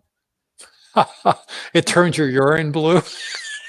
Oh, I don't know why anyone would be using methylene blue. It's a dye that we use in medicine to make sure that when we're doing surgery, we inject it so that it helps us to not cut your ureter in surgery. And I don't know anything about using methylene blue, other than they spiked our Kool-Aid with it when I was being hazed in my fraternity, and all of us peed blue for a week. wow. And there's nothing like being a sophomore in college when your urine turns blue to freak you out. So I don't know any medicinal person. As a surgeon's assistant, we used to use it all the time to make sure when we were doing complicated intra-abdominal cases that we didn't accidentally cut a ureter and spill blue into the abdomen. But I don't know why anyone would take methylene blue. I'll have to look that up. That seems really bizarre. On a completely unrelated note to that prank that your friends played on you, can anybody get this stuff? Like, is it Yeah, you can get it from a pharmacist. You can get it from the pharmacist. That's awesome. Good to know. They say it's used. Yeah, I forgot it is used for methemoglobinuria, blood dysuria, and it has off-label uses for malaria, nail fungus, shock, and other conditions. But the only time I ever used methylene blue was because we wanted the urine to be blue to know if we did anything. I got But what color? It says there. Your urine looked like you had a tidy bowl. Bowl urine. I got a buddy that drinks like his body weight in those blue Powerades, and I'm gonna make a joke and tell him if he keeps drinking those, it's probably gonna make his pee turn blue, and then I'm gonna spike it. Ooh, do it. That would be so funny. It's very safe to do, but it's a cruel joke. That'll get him off it. That's awesome. It's a cruel joke. They spiked our grape Kool-Aid with it. So. It's funny. So that's why I have to laugh about it. It says that it's being used for off-label for health conditions, but that's awesome. I don't recommend using off-label stuff like that. That's awesome. Great. All right. What about vitamins on carnivore? This is coming from Lynn. Raise your hand, anyone. And by the way, it says you should avoid if you're taking any serotonin raising medication. So if you're on any antidepressants that are serotonin reuptake inhibitors, you can have severe consequences. Or if you have glucose 6-phosphate dehydrogenase deficiency, which is G6PD deficiency, which is most common in Africans. So those are just two contraindications. So anyway, I don't recommend anyone use methylene blue, and Todd, I'm gonna sternly warn you not to do that to your friend. But okay, although I understand the humor. Perfect. I take that in consideration. I'll let you know how it goes. I know I'm not stopping you, but that was just for. I thought that was just for legal purposes. if the guy's taking Prozac and you kill his kidneys, you're going to feel really bad. For sure, he's not taking Prozac.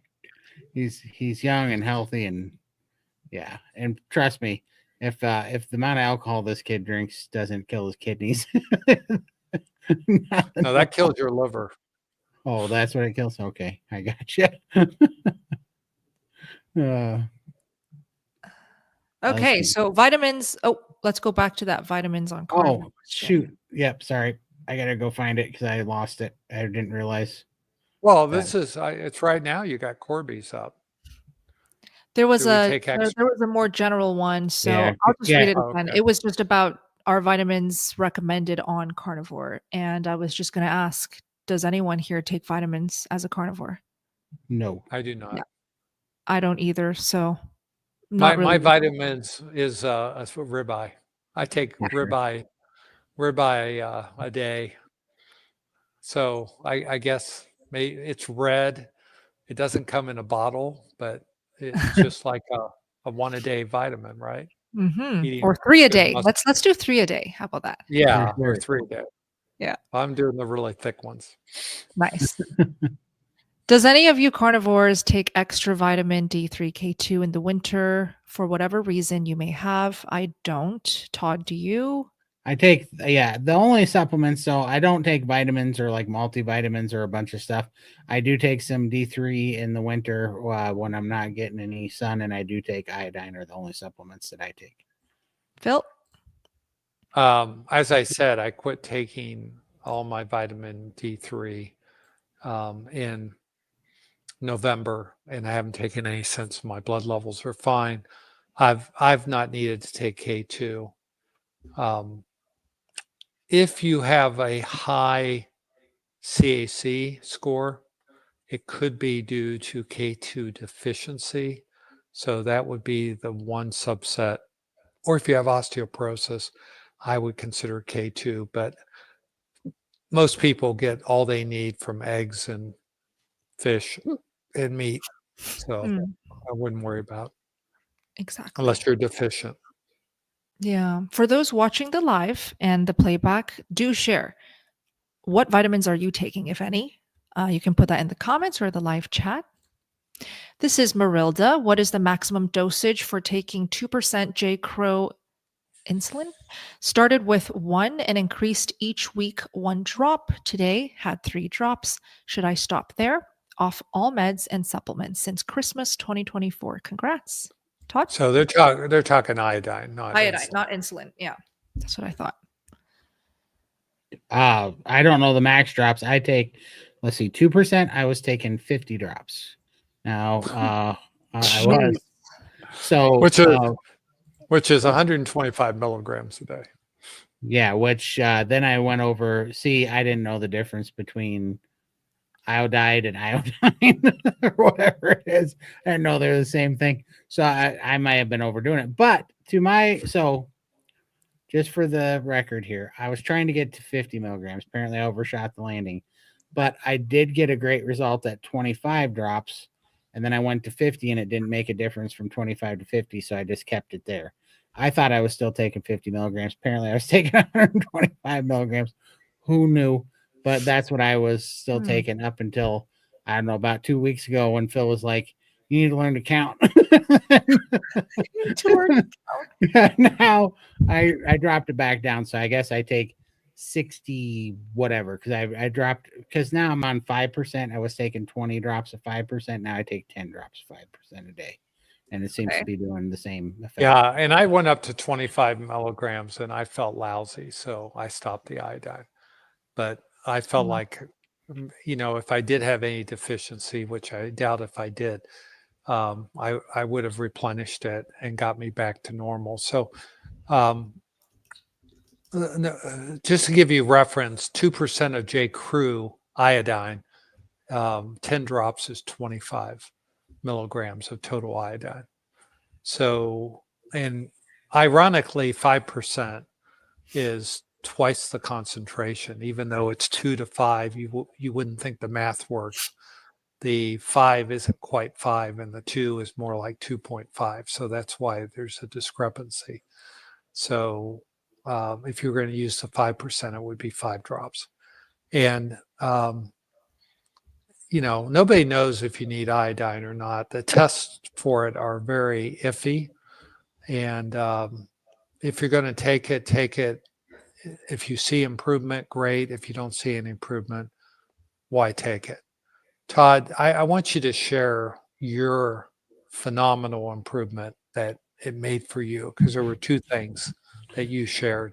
Yeah, for sure. So the first one, well, immediately when I took it, it was that I felt like I was looking and seeing color in high definition again. Like everything was super bright, which was crazy. And it was just, pretty phenomenal. And then also just my energy was through, I was absolutely through the roof. And it was like I was having coffee again. And so my body was craving it in the morning. Like I used to crave morning coffee. Like when I would wake up, one of the first things in my head was getting to that iodine supplement and getting to it. And then, my eyesight just improved greatly. Was that the 2 things you were talking about, Phil? Yeah. Todd was like, back in the 60s, there was a Hanna-Barbera cartoon called Sheriff Bing Bing Bing Ricochet Rabbit. Right. He did everything fast. And that was Todd when he got up to 25 milligrams. He was just like Mr. Energizer Bunny. He was pretty incredible. But the cones in your eyes are the way your retinas work is you have cones and rods. Rods get the intensity of your light, and cones are what get your red, blue, yellow of your your color vision. And the iodoption, which is in the cones, contains iodine. And so Todd was so deficient in iodine that he wasn't making the iodopsin that allows his color vision. And so he was truly iodine deficient. That's a fact. What do you think causes that much iodine deficiency? Like, obviously, Todd, you're lucky to be alive. I mean, you just go back and look at your picture and you're like, you look at you today and say, how did this guy ever survive? I mean, you were on death's doorstep. So you worked at it your whole life. And I mean, it's terrible. And, you tried so hard to get out of that cycle. And it wasn't until you went carnivore that you found, really something that has changed your life. But if you don't know Todd's story, go Sunday night at 7:00 Eastern time in the United States, 4 p.m. Pacific time. Watch the 700 plus live stream on Carnivore Cure or the Limitless Lindy channels. And they open up with photos of their before and after pictures. And when you see Todd's first picture, you're like, this guy has weeks to live. And you can't believe how vibrant he is now. It's crazy. I definitely felt like I had weeks to live. It was not a good spot, but what a Hail Mary. It paid off. Made it to the end zone. Well, it's no wonder you're so passionate about carnivore, because it saved your life. It really did. Yeah, 100%. No ifs, ands, or buts about it. Yep. Before we get to that one, I did want to have you answer this, Todd. Stevie tagged you. How much is it to join the SBG Steak and Butter Gang group? Less than you spend on coffee or your soda, less than one soda a day, less than your coffee. It is $30 a month.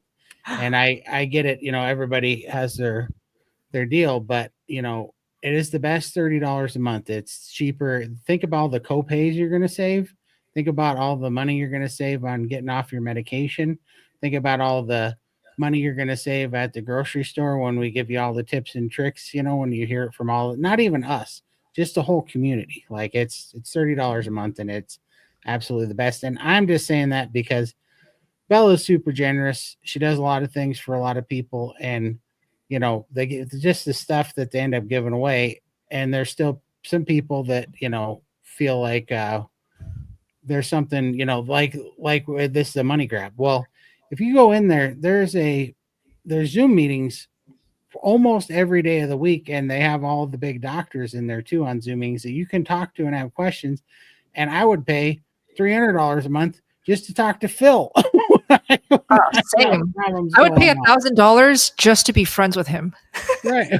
Just to ask him, Phil, am I dying? Because right now I'm peeing out what seems to be Start sending the checks. Start sending the checks. Exactly. I'll do it. Yeah, me too. I'll send you a bill. Yeah. There you go. And so I don't know. I actually just kind of, not saying that you're saying that, but I just kind of get a little revved up because I'm like, I don't think you guys understand the value that is in that community. And most people don't when they get there and then they see what it really is. They're like, yeah, this is, the best $30 I could have spent on carnivore related health things for sure. Like if you're thinking about like quite literally, this is how crazy it is. You know how many people take supplements that they don't even need, and then they get in there and they stop taking a $30 supplement or five $30 supplements they're taking every month that they didn't even need, and they save that money, just from finding out that they're taking. There's so many people that are like, I have this shelf of supplements that I've taken of expensive pea makers. As soon as they find out they don't need that, they save the buying.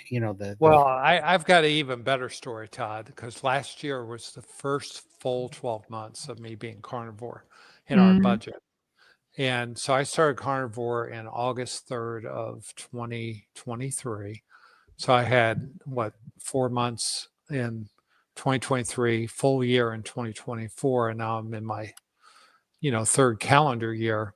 And our food budget last year, when all the food prices were going up, our food budget actually went down last year with me being a carnivore and my wife being keto.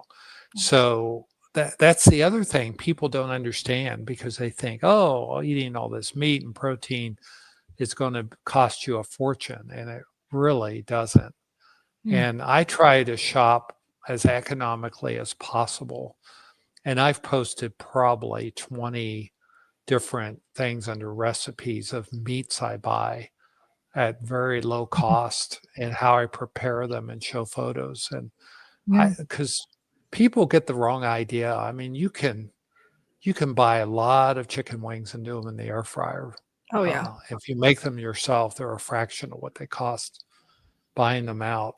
And you can always, I mean, I bought a whole bunch of prime rib roast at Christmas when they were $6.99 a pound and cut them into ribeyes. And I had a whole freezer full of ribeyes. I've only got 2 left from Christmas, but here we are we're halfway through February. So, and I bought them in mid-December. So that's 2 months of ribeyes that I got at $6.99 a pound. I mean, how do you beat that? Yeah. Great tips.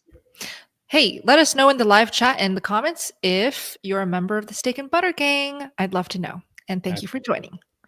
Okay, Dawn. I still have stomach pain after eating lots of beef. Is this normal?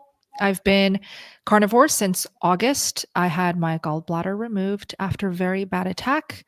And since August, I had the gallbladder removed, and I've been carnivore since January 1st. So he's only carnivore for 1.5 months now. So is it normal to have pain eating lots of beef? Phil, if you don't mind. Yeah, we see some people that when they first convert, while they're getting used to carnivore, that especially if you've had gallbladder disease, that tells me that you had dysfunction of your intestinal hormones to begin with. And it's too bad they had to take out your gallbladder, because we've seen so many people reverse gallbladder disease. But it takes typically about 3 months for the biliary tree to recover when you're doing this new way of eating, because you've got to realize you don't have this reservoir called your gallbladder for bile. The bile, which is produced by the liver, comes down into your stomach and is a fat emulsifier and helps the fat to be better digested by the lipases from your pancreas. And the stomach acid is what helps to break down the protein, so the proteases from your pancreas can start breaking it down. But when you've had gallbladder dysfunction, you probably have delayed gastric emptying. And when you start eating a lot of food and eating more volume, you temporarily may not be able to keep up with that. So you cut back on the size of your meals and you eat more frequently. Some people eat even 5-6 times a day, smaller meals, and do that for about 8 weeks. And it allows your gallbladder, your biliary tree, to get adjusted, to get that temporary, what we call gastroparesis, or slowing of the gastric emptying. You build up this hormone called cholecystokinin, which is what causes the biliary tree to contract and release bile into your system, and to normalize your stomach acid as well. So all these hormones take time to get used to this new way of eating. So I think you're on the right track. You're only 6 weeks carnivore. Slow down a little, more frequent, smaller meals, and just give yourself some time. Okay. The longest I've ever seen someone take to fully adapt is about 3 months for people that don't have a gallbladder. Fantastic. Elaine says, why does nobody, sorry about that, Todd, I'll let you click. Okay. Why does nobody talk about cream cheese? Let's talk about it. What are your thoughts, Todd? Well, I like it. I like sour cream a little bit more, but it doesn't like me. So that's literally my treat food if I'm going to do that. So But ultimately, I just don't do dairy other than if you count butter as dairy, I'll have some butter. But other than that, I don't do dairy because it makes me retain fluid. It causes me to have more of an appetite. Dairy's great if you're having like palate fatigue or not being able to get enough food down. It's great it's highly hyper palatable or whatever you want to call it. I don't know if it's hyper palatable, but it's more palatable, and it helps you. No, I think that's a good word. That's a great word. Yeah, and so it gets you. Opens up your appetite and get the food down, but I don't moderate it very well. I get a little bit carried away with it, and then it also kicks back. But if you're gonna do it, my favorite way to eat cream cheese is on salmon, and I make a salmon raw salmon sashimi roll with the cream cheese with the prosciutto over top of the raw salmon, and then pickled jalapenos, and I roll it up and I slice it like it's a sushi roll. It's delicious. Very Korean of Todd to eat it like that is what I said last week. Very impressive. Yeah. My thoughts on cream cheese is, well, I don't eat it. I don't find it delicious because I have other favorite dairy options, which is raw cheese. Cream cheese to me is just a little bit like, doesn't do much for me. Raw cheese, however, gives me that stinkiness and that delicious flavor, the texture. So it's a personal preference. Maybe not a lot of carnivores love cream cheese. Phil, do you eat cream cheese? I do occasionally, but like Todd, it doesn't do me any good. But it is kind of a desserty type of thing. If you have a sweet tooth, I'd rather see you eat a little cream cheese. And cream cheese on pork rinds is really good. But I made oopsie cake my first Christmas. And so this was not last Christmas, but the first Christmas I was carnivore. And I literally, no one else in the house would eat it. So I ended up eating the whole thing in about 24 hours. And I got so inflamed. It was good, but I got so inflamed. So oopsie cake has a lot of cream cheese in it. So I regretted that. But I think it's for someone that's really challenged with feeling like they need a dessert. And cream cheese is one of those things that may help you to keep carnivore when you're first starting, especially if you're having meat aversion. Fantastic. Can I just feature some comments here? Yeah. Let's take a quick break. So I really like this trio as well, Doug. Specifically, whatever is happening tonight, it's great vibes, great chemistry, fantastic knowledge being, shared. Also, shout out to all of you guys for asking great questions. This is what we love about the live streams. It's the banter, but it's also the exchange between you guys and us. It gives us a chance to learn from you, and it gives us a chance to share our knowledge and experience to all the newbies here. So love you guys. Thank you so much for the support. We do these every Friday. Go ahead. Absolutely. And shout out to Doug too. Doug's got an awesome story too. He's down like 200 pounds. He started over 600 pounds himself. He's down to, I think he's in the 3s. So congratulations, Doug. He's killing it. Does he have a channel? I think he does. Doug, remind me if you have a channel. I know you're always in the chat, and I know I've seen your comments several times, and I know you started at 600 and something, and I think you're down to 395 if I remember right. And I know you're killing it. Has he been on the 700 plus channel yet? He hasn't. He's more than welcome to email me at thecarnivorecure@gmail.com or gmail.com, and we will get you on the show if you want to tell your story. We'd love to talk to you. Please do that, Doug. We want to support you and hear your story as well. Awesome. Yeah, doing awesome. Can you type your email in the live chat? I'll do it right now. And I'll do this in the meantime. I saw a Down Under. Yeah, just want to give a shout out to the Down Under community because the carnivores in Australia are phenomenal. So much love, so much connection down there when I went. And we have another Australia meetup coming up. I'll be there. Limitless Lindy will be there. And it is in Melbourne, her hometown. We both will be speaking. So we want to see you there. It is at the Carnivore Collective in Melbourne, Australia. I've put it in the live chat if you guys want the link. Okay. Great. Great. Phil, checking in on you. Yeah, I'm good. Going, so you're I'm good? still good. I'm good. Thank you. Yay. Rambler wants to know, what are your opinions on milk kefir? I drink it a lot. I love it. I would recommend getting raw unpasteurized. The only brand that offers it right now is Raw Farm. What do you think, Phil? I've never had it. So Oh. do you think I should try it? Uh-oh. Why? Because I had it at Bella's in Vegas and I tried it and I loved it because it tastes like a thinner sour cream, and sour cream is my favorite dairy.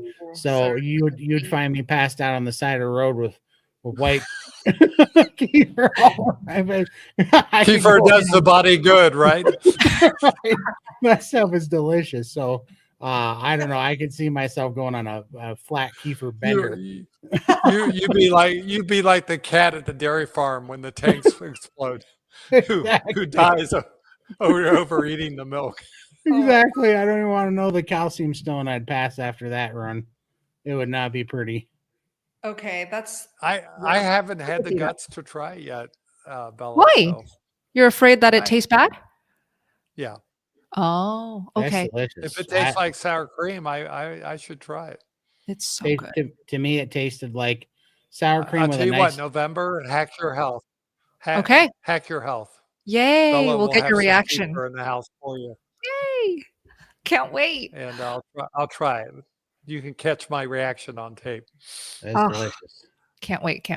So I want to share with the kefir the reason why I can get away with it every single day now. And this is different from when I first started year 1 of carnivore. If I was still year 1 of carnivore, I would not be able to get away with kefir every day. I would be like Todd, where I would over drink it and it would cause my body harm in return. The only way I can have it every day now and not feel like I'm going overboard is because I have reached a spot with my metabolism and body composition where I need it to build muscle and to feel really good. So it all depends on where you are in your journey. I want to make that real clear today. For every single question, please note that all of our answers we're sharing from our own personal experience with also what we've learned with our own personal healing journeys. So please don't apply every single answer as if it's the way to do it and the only way to do it, right? A lot of people will watch my videos and be like, oh my gosh, how come when I eat like Bella and eat all of her meals that she eats throughout the week, I still don't get results like her? Because we're different bodies and we have different histories of dieting, different goals, different heights and age, metabolism, all of that. I share their frustration though. I've been eating like Bella now for 26 months. I still do not look like Bella, and it's really getting annoying. You don't want to look like me, Todd. So, consider what Todd shared. It's a very good point. Okay. Marilda wants to know if her vitamin D of 25 on January 30, okay, her score was 42.5. Is that good? Yeah, that's totally adequate. Now, I know Dr. Chafee thinks you ought to be up in the 60s or higher, but 42 is doing great. Yay. Is whey protein a no-no from Pookie Roo? I had some ribs today, but then I realized I didn't eat enough. So before the close of my eating window, I had some whey protein to top up my total protein. How do you know that you're eating enough protein? Like, what metrics are you going by? What recommendations are you going by? Our recommendations here typically is by hunger and also how you're feeling. So I'm curious to know, like, what is like, who is recommending a specific amount of protein for you? And then with the whey protein, Phil, do you recommend it?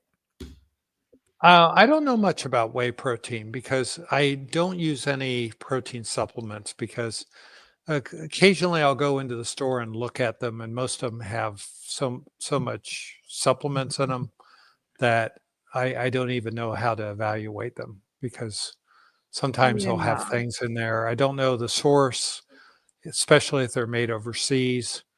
But I tend to be suspicious of a lot of things. I'd rather eat animal meat than something in a canister. So I'm not. Maybe Sean Baker would be a good person to ask this question too. But being a bodybuilder, but I don't. I just don't know. Actually, when you mentioned Sean, he does have a brand that he features a lot and takes himself. It's called Equip, EQUIP. They make a 100% pure beef protein powder. There you go. Yep. But again, like, do we really need it on carnivore? Just eat meat. That's enough. That's what I would do. Eat meat. Yeah. It's much cheaper.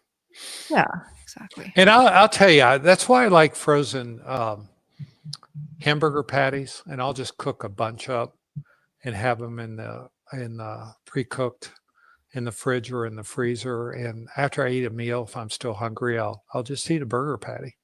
Yeah. Can I put up a comment? Please do. Go ahead. Oh, aw.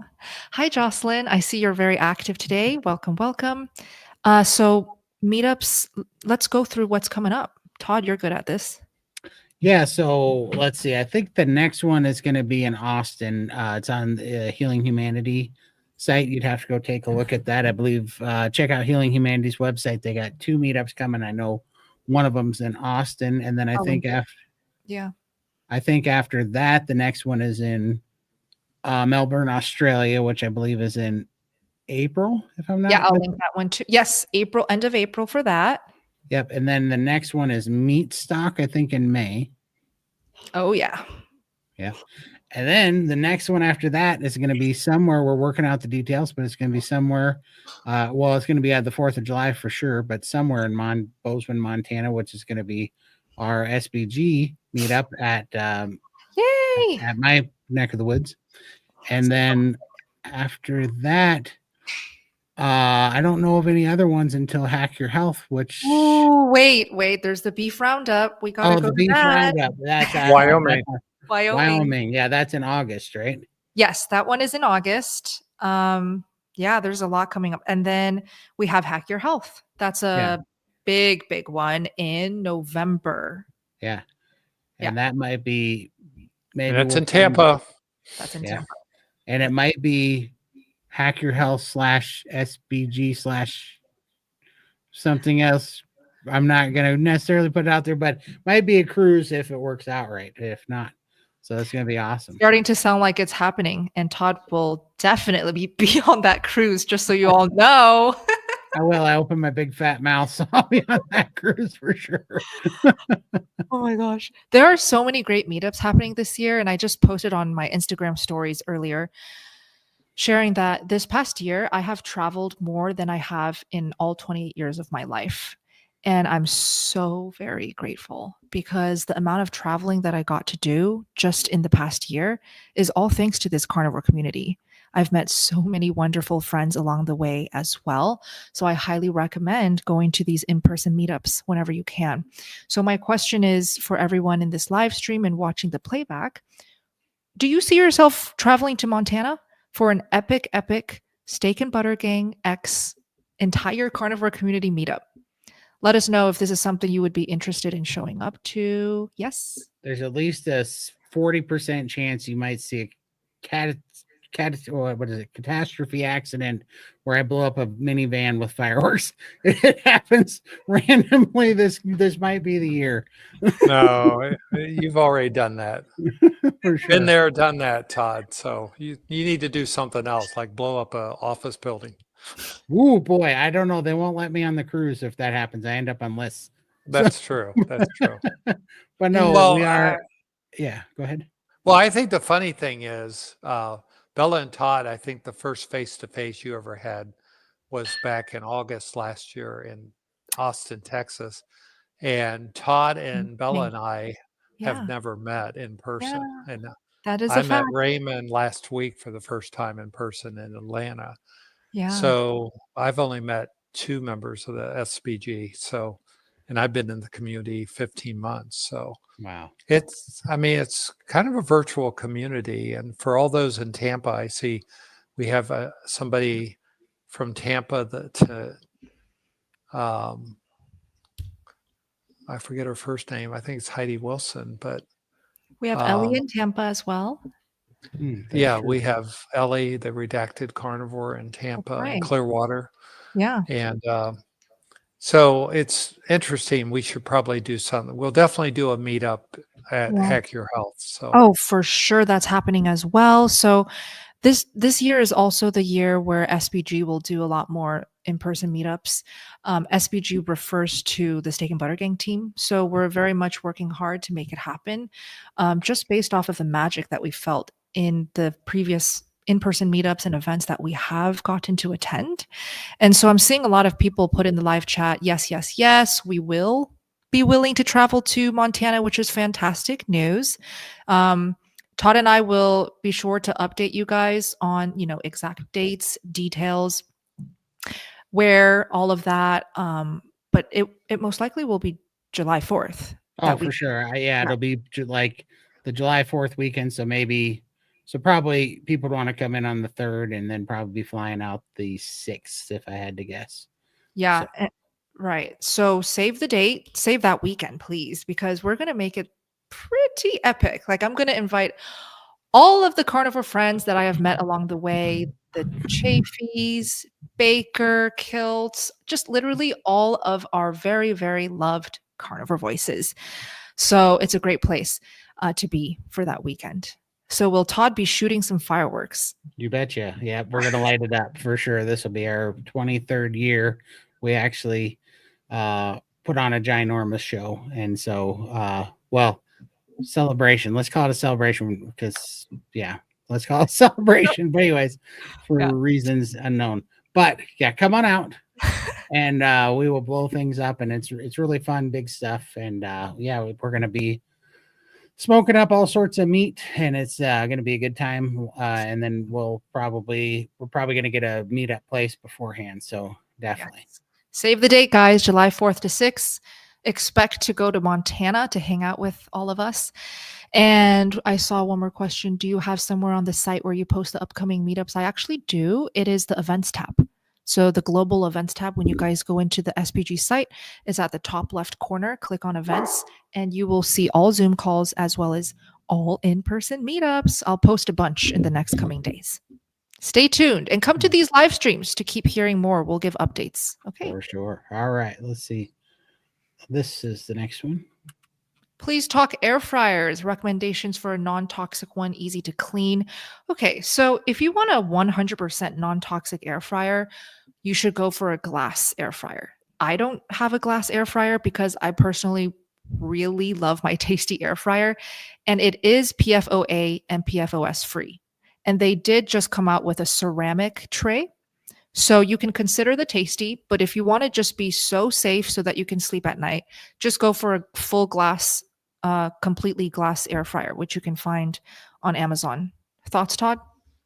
Yeah, I don't know. I'm not into that enough to know exactly what makes a non-toxic one, but I do know that Lindy informed me that the Ninja air fryers that both me and Lindy use do not have the Teflon stuff, and that they're supposed to be non-toxic as well. And that's ones that me and Lindy use as well. So supposedly, double check it, but supposedly the Ninja air fryers are non-toxic as well. They don't have the non-stick stuff in them. So love it. Keep going here. Dr. Smith, someone was suggesting with my symptoms that I may have Hashimoto's and think I should get a thyroid test. What is your opinion? I think there's nothing wrong with getting a thyroid panel. And when you're looking for Hashimoto's, you need to have thyroid antibodies included in that. So you got to make sure your doctor is checking you for that, because the TSH alone, so TSH is thyroid stimulating hormone. And when you're low on thyroid hormone, TSH actually goes up. So a high TSH is an indication of a low functioning thyroid or under functioning thyroid.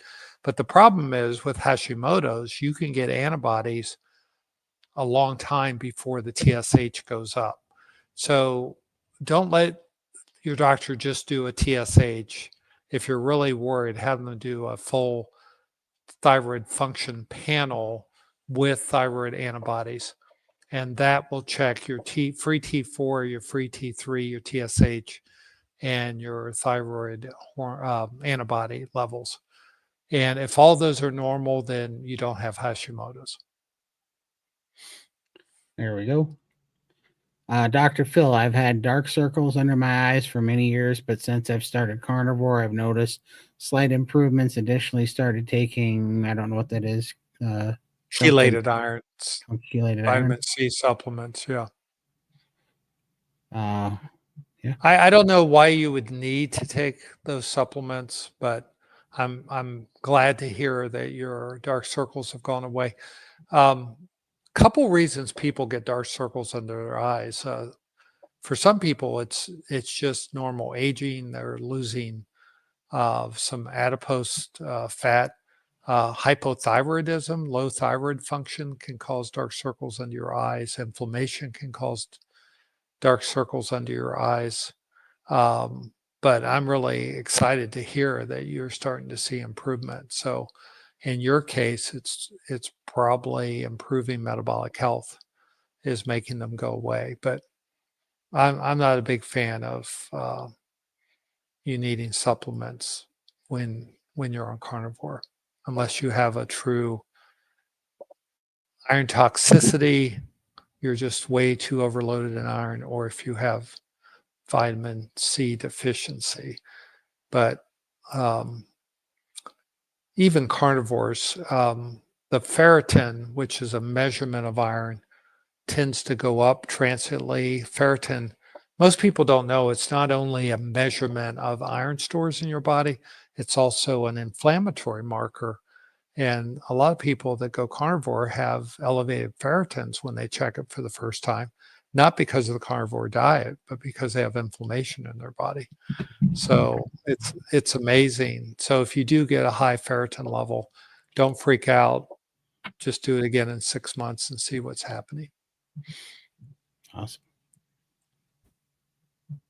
Awesome. Rhoda, I've been carnivore almost 9 months. I started mouth taping at night and I've noticed better sleep. Do any of you do it?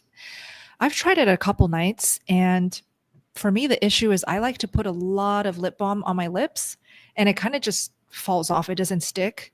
So that's why I stopped doing it. How about you, Todd? I bought some. I have them right here, but I used them one night and it was not worth taking it off my mustache the next morning. Good Lord, that sucked. These things really, I mean, it looked like I stuck this on the back of a gerbil and ripped it off. It sucked. So I'm trying to figure out. So I trimmed it up. If I can find the little smaller ones that don't overlap so much on the hair, because I thought, well, people with mustaches must wear these and it must come off easy. It is not. These are the hostage tape ones. They do not. They will wax your upper lip if you put these suckers on there. I don't think those are meant for mouth taping for sleep. It's a brand of them. They're called hostage tape because it looks like a hostage when you close it. And so it's a brand of mouth taping, but these ones, they will rip your mustache off. So I'm thinking about putting, well, I have a beard balm. It's this Crew beard balm stuff. I'm thinking about putting it on my mustache and hoping it doesn't stick to the hair as bad if I put the beard balm on just before I put it on. But I'm going to try it again because I have a whole pack of these suckers and I just want to see if it does any good. But it did suck the next morning. Not going to lie. Phil? No mouth taping. As I said, I use a dental appliance now for my sleep apnea. And so you wouldn't mouth tape if you have that in your mouth. And it kind of cranks your lower jaw forward. Yeah. Okay. So those are our answers. With that deal that you got there, Phil, do you feel like it makes you breathe out of your nose more or your mouth? I've always been a mouth breather. Yeah. I had a lot of childhood allergies, and even though I had my tonsils and adenoids out very young, I've always just kind of been a mouth breather. So I tried taping my mouth a few nights, and I felt like I was going to suffocate because I just don't like to breathe through my nose. Yeah. I bought these things too. That's also the hostage tape ones that you put on your nose, try to open it up just to see and make it a little better. And it worked kind of all right, but that's why I was wondering. I too have a tendency to want to breathe through my mouth. I'm doing better, but it's a little bit annoying. Yeah, so I'm interested. I'm just now setting up a repeat sleep study, so I'll let you guys know for full transparency when I get that done, if this worked or not. I just didn't want to go on CPAP. Yeah, because that's the one that pulls your jaw forward, so it's supposed to open up your throat right back there. Yep. Mm-hmm. Keep it from relaxing when you sleep. Yeah, okay. Awesome. Let us know if you mouth tape, guys. Put it in the chat. I see a question here about the Bozeman meetup. Sure. Shoot, now it disappeared. Okay. And I have put the time on my work calendar already. Does anyone know of where to stay in Bozeman? A Rolling Stone gathers no moss. LOL. Yeah, I mean, so there's a bunch of new hotels. In fact, Bozeman's a very growing town right now. I couldn't even tell you all the new ones. We will post it. Where am I going to post? Check out my channel and I'll post a community post. I'm going to look at some, as we go through this, I'll put a community post out on my YouTube channel with some good ideas from some hotels. And if we get enough people, I might even see if we can't help you guys get like a group rate. There is a new hotel that's rather close to where most of this stuff is going to be going on at. I just don't remember the name or the price. I think it'll be good. Hotels used to, I'm not going to lie, hotels used to be terribly expensive here, but in the last 2 or 3 years, they've built so many that the prices are coming down now because they're finally, supply and demand kind of leveled out. So I'll make a community post and let you know, because it's been a while since I've checked the prices, and but I'll definitely let you know on a community post on my YouTube channel. Perfect. Let's keep going. Okay. There we go. So when you talk about this from Lewis, when you talk about the amount of meat you eat per meal or per day, is that raw weight or cooked weight, including bones or excluding bones? Excluding bones, raw weight is what I measure. Oh, okay. Yeah, I just measure by eye. And Phil? I just measure by eye now. I used to weigh stuff, but it used to be the raw meat. Okay. But not bone, not bone. Miss Isabella, I drink coffee. Does that make me a vegan? No, it does not. So vegan diet, at least when I was in the vegan community, means you eat only plants, no meat. So if you're eating meat, Jorge, you're a carnivore still. If that's some patchouli flavored coffee, you're vegan. I think this is a joke because his name is the Carnivore Police. So for sure. He actually is Jorge, so I know you have a second account. There you go. That's funny. We're watching you, Carnivore Police. Tom and Nina, welcome. Dr. Smith, I'm currently taking 5 mg of statin every other day as a secondary treatment for an aortic aneurysm. My goal is to eventually cut down. Is that goal realistic? Thank you. Yeah, I need to know a little bit more information from it, but abdominal aortic aneurysms are usually more related to high blood pressure than anything. And there is an atherosclerotic component, but the problem is when you're in treatment for secondary coronary or any kind of cardiovascular disease, it's going to be hard for you to convince your treating doctor that cutting it down is the right thing to do or getting off of it. So the question is, does it provide any benefit? I don't know the answer to that. I have to go to the literature. I haven't read up specifically on aortic aneurysm. I recently did an interview that was published about a month ago on what we call pleiotropic effects for plaque development, but on reverting plaque or resolving plaque. But aortic aneurysms are not mainly a plaque problem. They're a ballooning of the wall of the aorta, and the aorta actually gets larger and larger and larger. So you want to try to heal the intima of the artery. And one of those pleiotropic mechanisms of statin, irrespective of what happens with your cholesterol, is healing of your intima, which is the internal layer, the lining of every artery. So personally, I would say you're probably going to be on the statin until you get the aortic aneurysm treated, which is, it may never need to be treated. Sometimes they use a percutaneous patch graft to put a stent inside them. And then the other is surgical, which we almost never do anymore, since now that we have the percutaneous treatment for aortic aneurysms. But I would say the literature really supports you being on the statin for the pleiotropic effect, which is the low dose statin. And your LDL cholesterol is not the treatment goal, but just being on a little bit of it to try to heal the lining of your artery. Long answer, short conclusion. Okay, the Rom Man. This is Lindy's husband, Scott. Hey, Scott. Oh my gosh. Hi, Scott. Good day, legends. Good day, Scott. Yeah. What did you say something, Phil? No, I was just thinking maybe it's Lindy on here against doctor's advice. Oh. she's trying to get sneaky espionage. She's coming. Well, it does have a wrench next to it, so I'm awfully suspicious.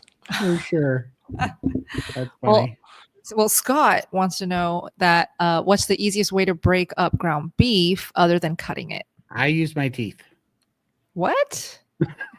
In the frying pan? Not in the frying pan. He didn't specify when he was breaking it up. I break it up when I chew it. I think he means when it's frozen.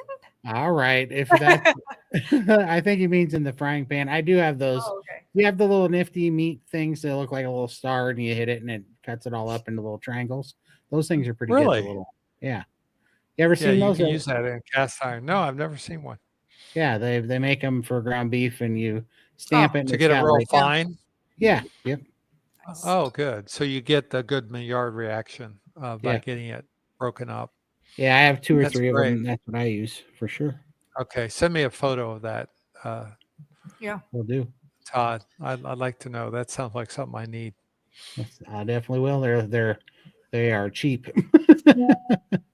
I'm sure they are. Todd, would you mind giving a Lindy update again, because we got some latecomers and they missed it? Yeah, absolutely. So Lindy's doing fantastic. She's under Dr. Phil's orders to get some rest, and so she would love to be out here because she actually is doing great. She's full of energy. She's glowing. She looks awesome. Yes. And then she looks great. She really does. And the surgery went fantastic.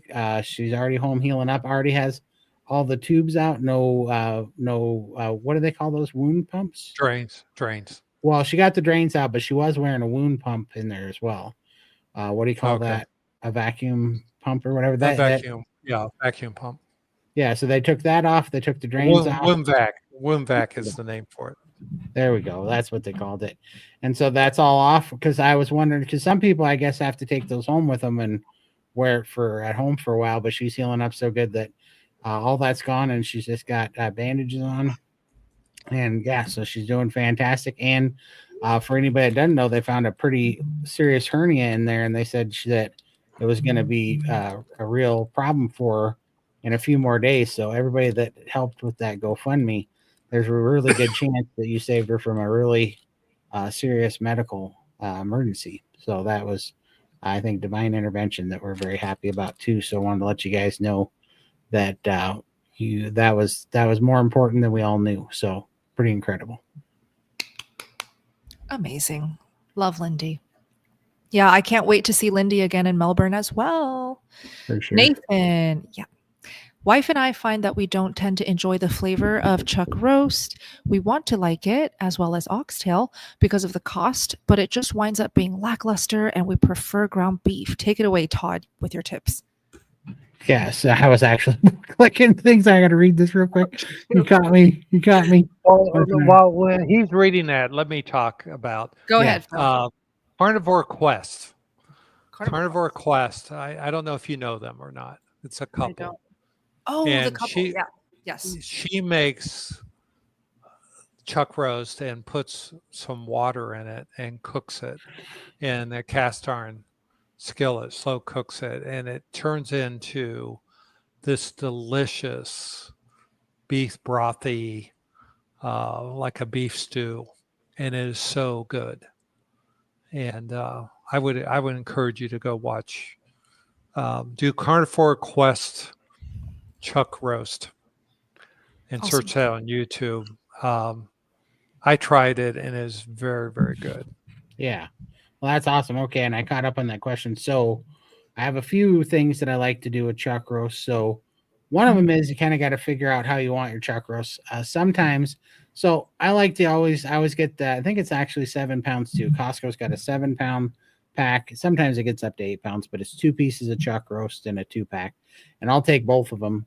And I have I don't know what it's called again. I have too many Ninja thingies, but this one's a Ninja cooker, and it's an air fryer, slow cooker, but I like it because it slow cooks and sears. It doesn't have a saute. It actually has a searing function on it. And so you can turn it on sear. So I put those in there. I sear all 4 sides of both of them, and then I put it in there on low for 9 hours, and I put 2 of the Kettle on Fire 32-ounce beef broths in there with it. And then I put a stick of butter in there. And then I put a whole jar, which I can get away with this. If you can't, don't use it. But I put a whole jar of pickled jalapenos in there because I found out the pickled jalapenos don't give me any trouble. Any pickled stuff doesn't seem to give me trouble because the vinegar seems to do something. So yeah, I put that whole thing in there with the vinegar that comes in the jar, and that vinegar really helps with the flavor. And then I cook that for 9 hours. Then I pull all the meat out and I slice it like roast beef. And then I boil down the rest of the juice that's in there. And I used to add xanthan gum. Now I'm adding collagen, and it works just as good. And so you add collagen in there, and it makes this thick, kind of tangy jalapeno-like gravy that you can put over top of it. And that's really good. Oh my gosh, genius. Wait, Yeah, Todd, yeah. you need to start a cooking channel. I guess I could. I feel like this stuff's so boring because there's this that's just meat and broth all the time. You don't understand. Like the carnivore community, myself included, needs to see you cooking. That's the best way to learn with cooking and recipes. Yeah, for sure. And then the other thing I like to do with it is I sous vide it. I gotta go look at my notes because I don't remember. I think I did those for 70 hours. I sous vide it, which I know sounds like a long time, but I usually end up putting 14 pounds in when I do that. And then I cut it into cubes about 3/4 of an inch thick. And I also put it in, and I have a round skillet, a big one with high electric skillet, and I put it in there. And then I take the juice that comes out of it because it gets a lot of fat, and I put it in there, and I'll add a little bit of vinegar and jalapenos in it. And then I take ground beef, and this sounds weird, but this really works well. If you take ground beef and you cook it, chop it up fine, but then you put it in a blender and you blend it after it's cooked, and then you dump it in that broth, it thickens it, but you make a meat chili is what you're making. And so that ground up meat and through the blender or food processor kind of turns into a paste, and that thickens up that broth that way it's not like a gravy, it's like a thick meat sauce that surrounds those chunks of the chuck roast, and it makes the best brisket chili or chuck roast chili. I do it on brisket chuck roast. It's really good too. So those are my 2 favorite things. Hey, put it in the live chat if you guys want to see Todd cooking and filming videos for us, recipe videos. You don't have to start a second channel, Todd. You can just post on your channel. All right, I'm on it. I'm on it. Great. Okay, let's keep going. Doc, I got it. Yeah. When you say strict carnivore, do you cut out dairy? Is it just meat, salt, and water? Oh, and you're muted, Phil. Sorry, I was pulling up that Carnivore Quest video so I could post it. So when I say strict carnivore, I'm being very, very strict carnivore. So I think meat, bacon, butter, and eggs. So that would not be dairy other than butter.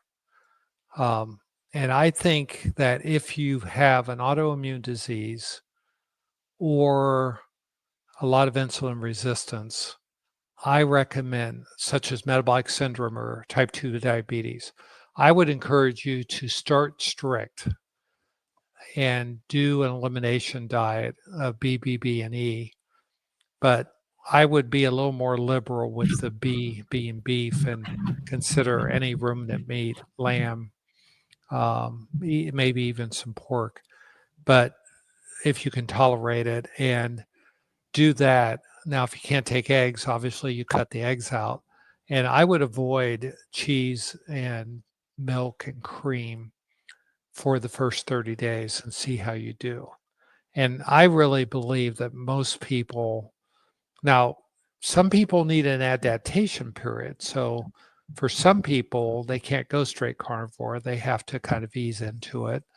And so that first 30 days, you got to play it by ear. And I always like to say carnivore is simple, but it's not easy, because it's simple in that there's very few rules, but it's not easy because we don't know what your biological variability is going to be, your adaptation period is going to look like, and how much detoxing you're going to do. So I always want to give that caveat.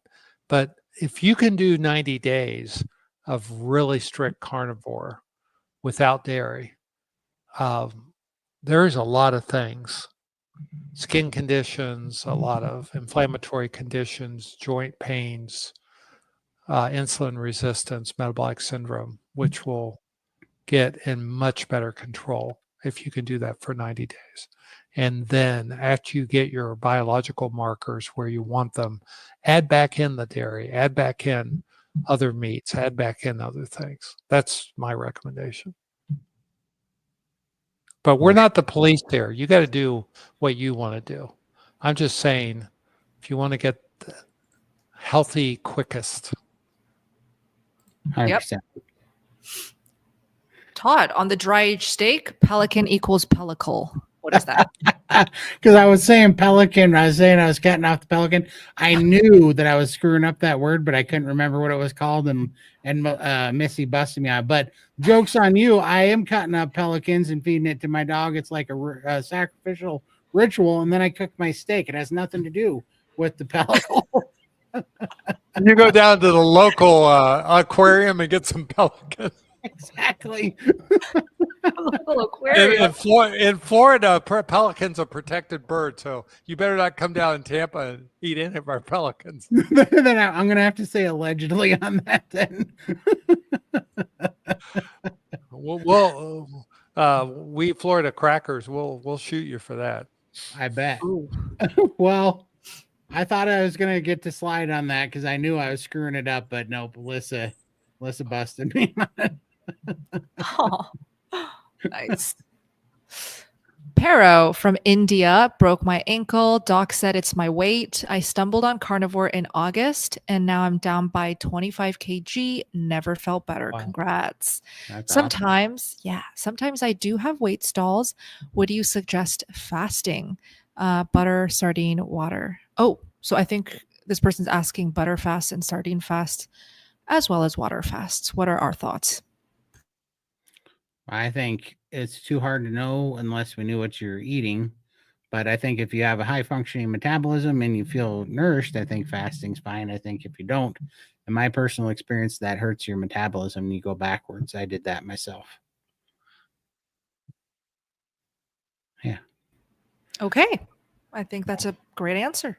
Perfect. It was. Yeah. Jocelyn, hi Bella, wondering if you could share about your acne recovery.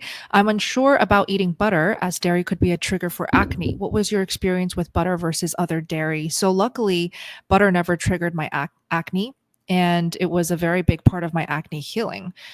So for me, it worked. I didn't have to cut it out at all to heal my skin. In fact, to get amazing skin results, I actually credit butter to giving my skin such a like hydrated feel these days. I truly feel like the fat that I'm eating is really moisturizing my skin, and I love it. I don't have to rely on slathering all the creams and stuff. I don't even need tallow skincare, although tallow skincare is probably the best skincare you can put on your skin. I simply just eat lots of fat.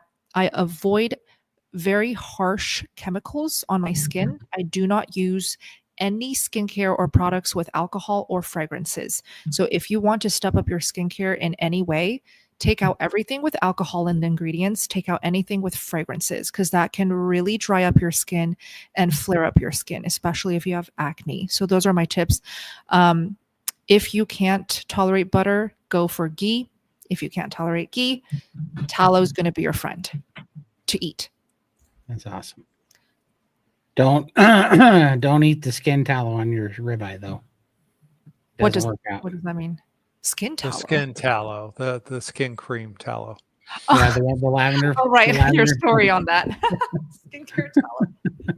Yes. Check the label. All right.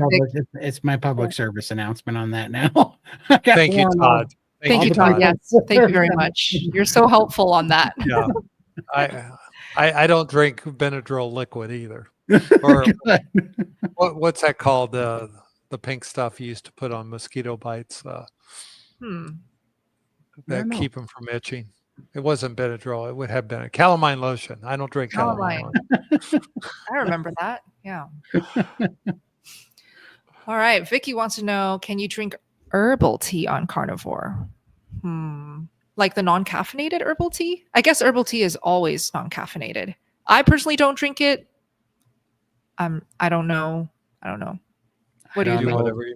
Do whatever you want. Yeah. I don't know like what that.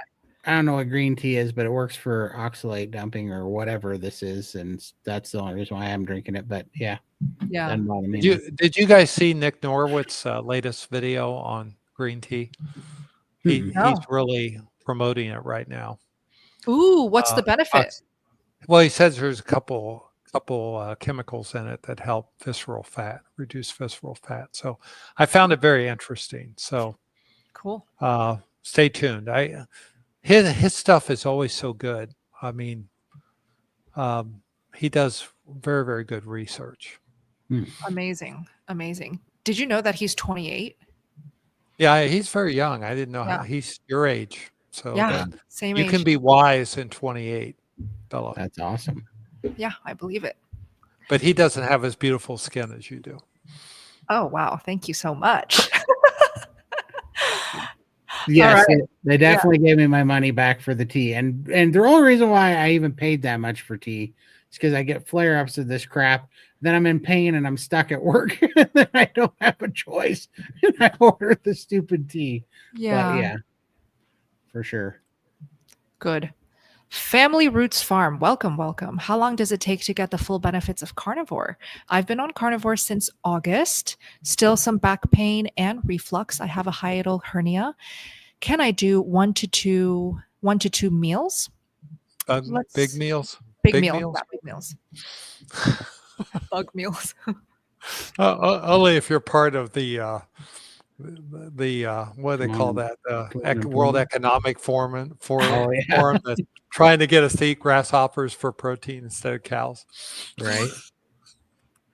That would be 1 to 2 bug meals. That's for sure. I think that is a great question because everyone wants the answer to that. And the problem is we don't know. And when you think about it, I'm 60, I'll be 68 next month. So I ate non-carnivore for 65 years. And I've been carnivore for less than 2 years.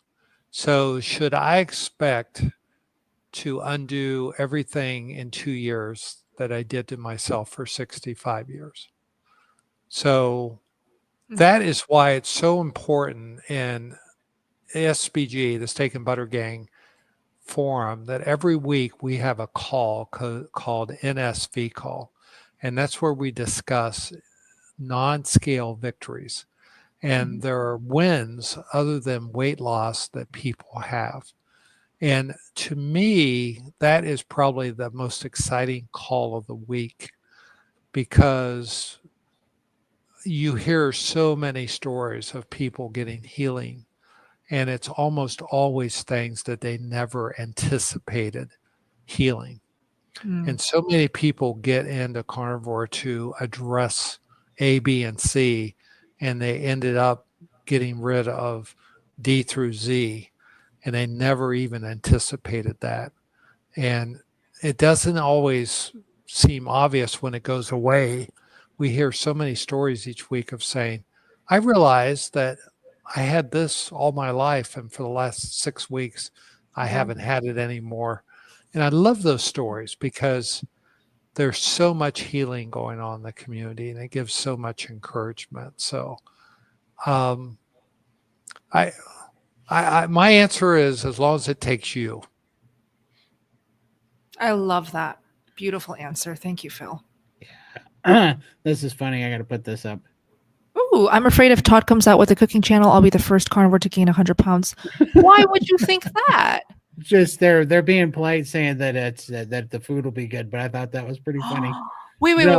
But I'm thinking if Todd comes out with such a fantastic carnivore cooking channel, everyone would be losing weight because they're eating so well that they stick to carnivore. For sure. They were saying they'd overeat, but no, totally. And that is a good point, because I am on the weight loss bandwagon, so I do cook pretty clean, actually. Yeah, I stay away from the hyper palatable stuff.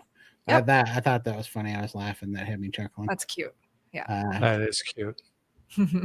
Let's see. And there we go. All right. Hollywood Polo. Thank you. Happy V-Day. Oh, happy Valentine's Day. What are your top 5 favorite air fryer recipes? Okay. Today I just used it for chicken wings. That's been something I've been cooking every single day. Chicken wings in the air fryer, 450 degrees Fahrenheit for 15 minutes. And second one, steak. Okay, why don't you just check out my air fryer video? Because honestly, I have so many air fryer recipes, but the chicken wings is my top air fryer recipe that I make every single day. I am obsessed. It is so good. Oh, and the dipping sauce that I've been eating it with, raw egg yolks. Mix it up so it becomes a creamy yolk paste. One ingredient, so clean. Dip the chicken wings in that raw egg yolk, to die for. It's so good. Really? Todd? Oh, so good. I would say number 1 is just going to be ribeye. It's hard to beat a good air fried ribeye. And then now I did play with something last week. I put it in the team chat, actually, but this accordion cut meat, and it's interesting. But the reason why that works pretty good is because it has more surface area for more Maillard effect. So and that actually worked really well. Now I wouldn't do it on a ribeye because the ribeye has 2 muscles in that point on it. So that was kind of falling apart, which I knew it would. I just wanted to try it anyhow. It's better suited for a strip loin, 1 muscle, but that would work really good on 1 muscle. And the Maillard effect was a really good change up. I was pretty interesting that the way that worked out, for whatever reason, I would have normally thought that it would have been overcooked, but it was still extremely juicy and flavorful.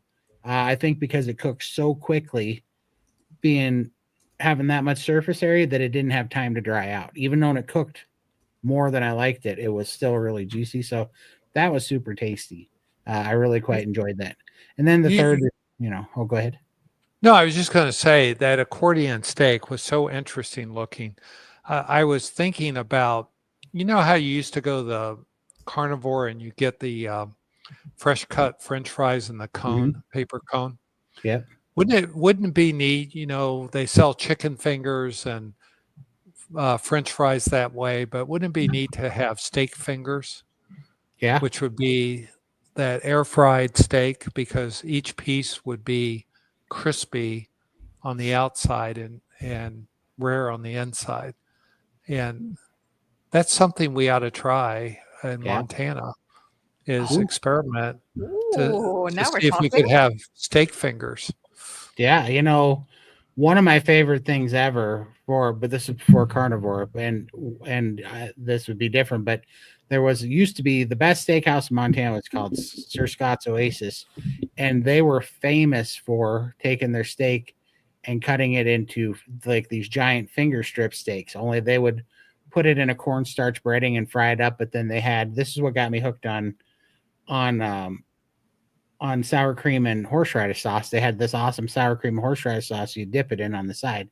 But I'm saying we could do something like that without the cornstarch breading, but we could do it with the Maillard effect. Or if we wanted to play with breading, we could play with the egg batter and pork rind panko breading. That would work pretty amazing, because those things were absolutely phenomenal. Those steak strips. So I bet those would be, because they're deep fried steak strips. You know what I mean? And we could do it in the air fryer.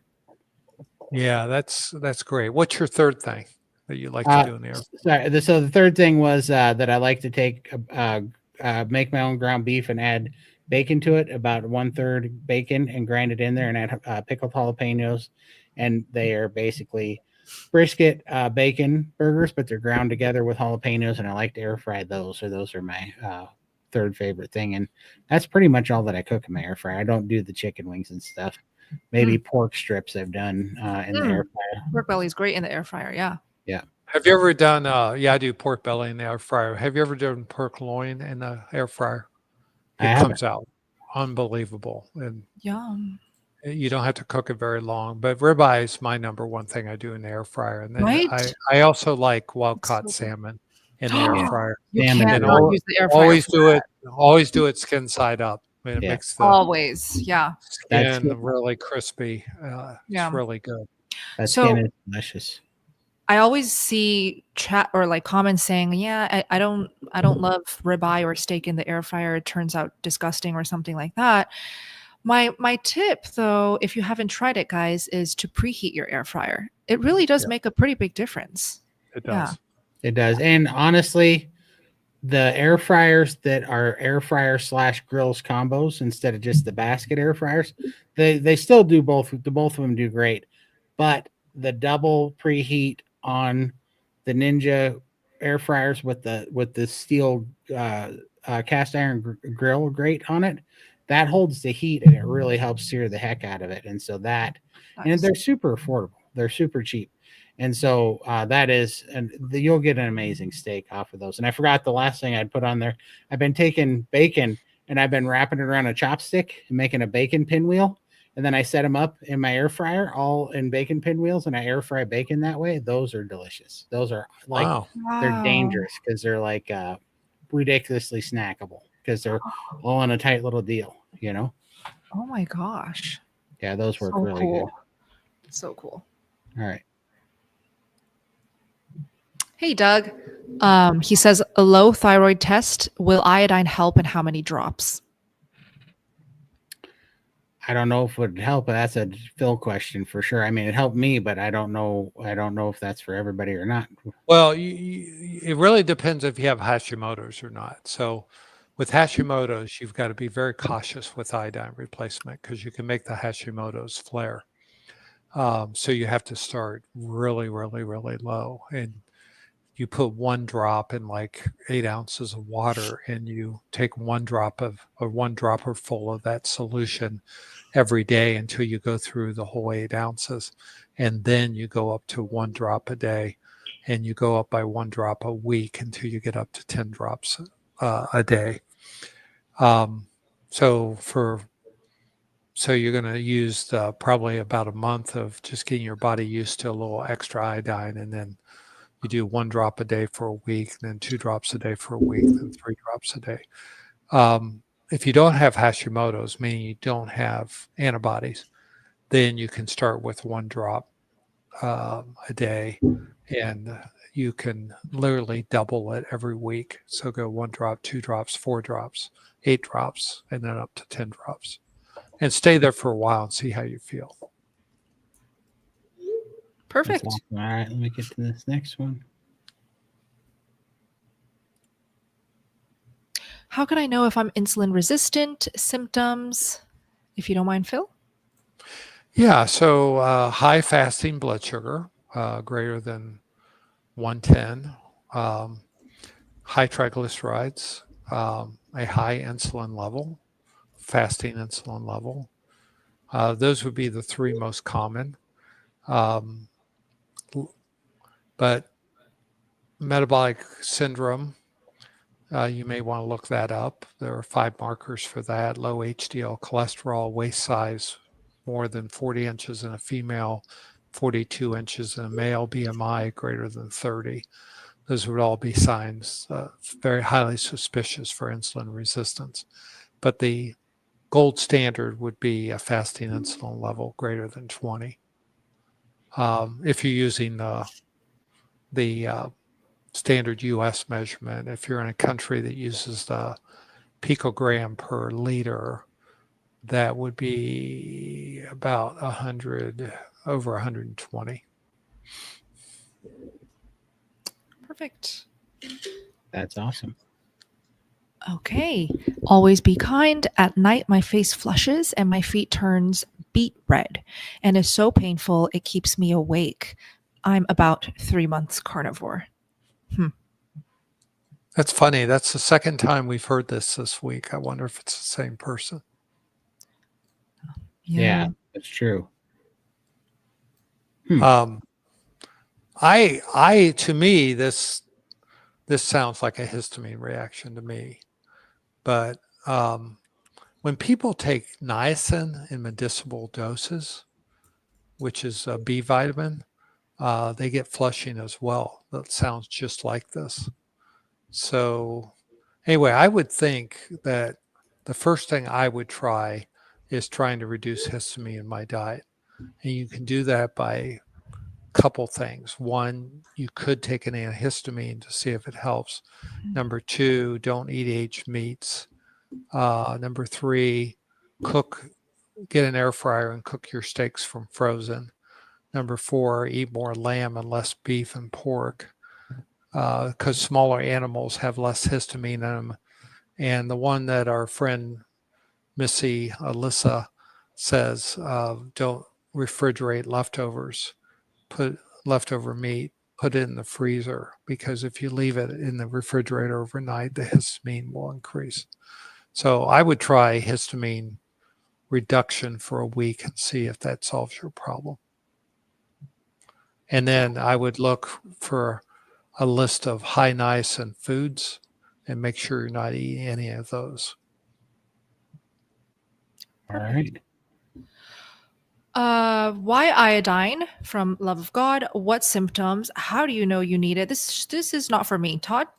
Yeah, I was curious. I how do you know you need it? I don't even know, to be honest with you. I just tried it because I watched a video and I was curious if I still had a low functioning thyroid, because I just had symptoms of that. And one of the things, I don't know if you guys remember, but you guys here, but I used to always get a hoarse throat, and I was always, if I talked very long, I would get a real hoarse, gravelly throat. And I looked up what that was about, and a bunch of people said it could be the beginning of a goiter, and they said it could be from an iodine deficiency. And that's why I kept doing it, because my throat was bothering me. And that was what got me to do it. But I don't know what all the symptoms of iodine deficiency are that would be separate or then like thyroid issues. That was what I was looking at. How about what are those symptoms, Phil?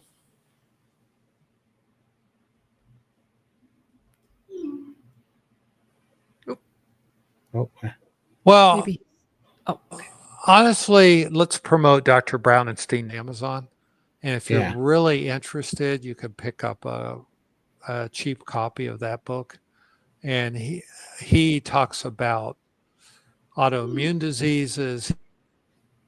He talks about to help you in detoxifications. If you have cystic diseases like polycystic kidney disease, or you're getting inflammatory cyst in your body, fatigue, and then thyroid disease. So those are the major categories. And his book goes into great detail about it. And you might want to read it, see what you think. That's awesome. Here's Iodine, Why You Need It by Dr. Brownstein. Dr. Brownstein. I said, how quick did you experience those changes with your eyes? On the color part, like literally 20 minutes. When I got to, and maybe this was happening before, but when I hit the 25 drops of the 2%, it was either 12 and 12, either when I hit the 12 drops or the 25 drops. But yeah, within 20 minutes of taking that dose, like it was like somebody turned the lights on. It was pretty crazy. But yeah, so I don't know if it was building up. I'm sure it was, but that big dose, it was within like 20 minutes of taking it, and everything was bright. All of a sudden, it was really strange. Okay, Jodine, 1.5 week carnivore. I have small bouts of hives. I'm thinking dairy detox. I'm thinking to go straight beef. Thoughts? Small bouts of hives. It could be histamine intolerance. Histamine intolerance typically gives you hive-like itches and breakouts. Yeah, or again, oxalate dumping, I guess, too, or either one of those. That's about all I would know. Or I guess you could be having an allergic reaction to something, but what would it be? Yeah, only 1.5 week carnivore. Yeah, there's another condition that people can get spontaneously that's totally unrelated to carnivore, called dermatographism. And it can happen spontaneously at any time. So I would follow the same histamine recommendations I just gave a minute ago and see if that helps. If not, there's a neat little trick, which is you take your fingernail, the back of your fingernail, and rub it down your forearm just to slightly scratch the surface, the top surface of your skin. Not enough to make you bleed or to leave a permanent mark. But if you break out in a hive along that breakout, then you have a condition called dermatographism. And it's a temporary condition that people get. We don't know why. And it usually lasts about a week and it goes away on its own. And we still don't know the cause of it. So, but I would try the histamine. It's more likely related to histamine from the diet, but after 1.5 weeks of carnivore, but it could be a red herring. That's awesome. And then Sydney gave us a super chat sticker, and it was for this question here. Okay. Thank you, Sydney. I made it 4 days, ate a ton of sugar tonight. I was feeling so good. It really confirmed I no longer want to eat any other way. But now I'm bummed I have to start over. Did you all have similar issues at first? So what is the issue that she's talking about? The sugar 4 craving? days. Well, she ate a bunch of sugar. The sugar thing. Sugar craving. Yeah, the sugar binge.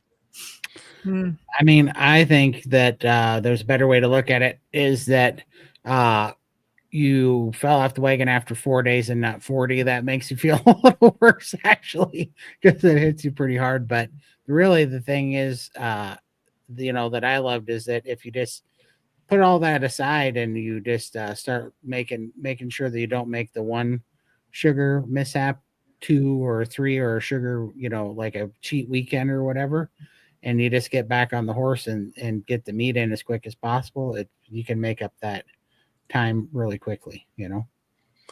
Yeah, and we have in the Steak and Butter Gang every week we have a carb addiction meeting, a call for an hour where people talk about this.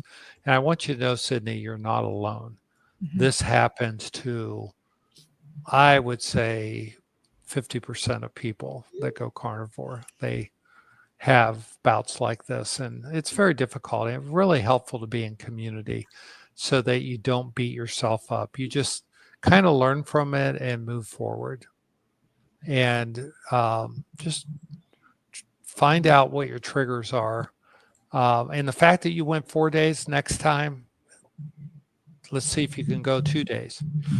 Yeah. If it happens, maybe it won't happen again, but if it does, always realize that it's happening and use it as a learning experience and don't beat yourself up about it. For sure. And I did have to make a little, I kind of had to make a deal with myself because I couldn't even, when I was doing this, the noise was so bad. I would wake up and I was having anxiety attack and for the sugar, well, for the soda specifically in the mornings. And I just had to get to the next meal. I couldn't even think about a day or at a time. And so I just had to eat bacon and eggs. And I made a deal with myself that to get through the noise and to get through the carb attack there, that I just had to eat bacon and eggs until I was stuffed. And then if after an hour, if the cravings didn't go away after eating bacon and eggs and waiting an hour, then I had made a deal that I could order whatever I wanted. I could order pizza and soda and whatever and go off the rails. But every time I did that, it would just quiet the noise and I would live to fight another meal, and that added up to 2 days and that added up to a week and a month. And now it's been 26 months, So it really taking it a meal at a time and just making sure that I knew that I had to earn it through eating the carnivore food and giving it an hour. That seemed to be the game I needed to play with my brain to get through. And it took 5.5 weeks, but it all went away after that. So, yeah. And the one thing I've learned from the group is if you have a lot of sugar addiction, you really need to avoid artificial sweeteners. Yeah. Because artificial sweeteners give you all the psychological benefits, the dopamine hit that you get with sugar. And it's like a gateway drug to regular sugar. And if you have any artificial sweeteners in your diet, try to move yourself away from those. And you'll find that you'll have less sugar cravings. For sure. Yeah. All right. Todd, how many drops of iodine do you take? 10 drops of 5% now is what I take every day. And that's 50 milligrams. Perfect. Okay. Bella, what do your parents think of carnivore? Yeah, they are accepting of it.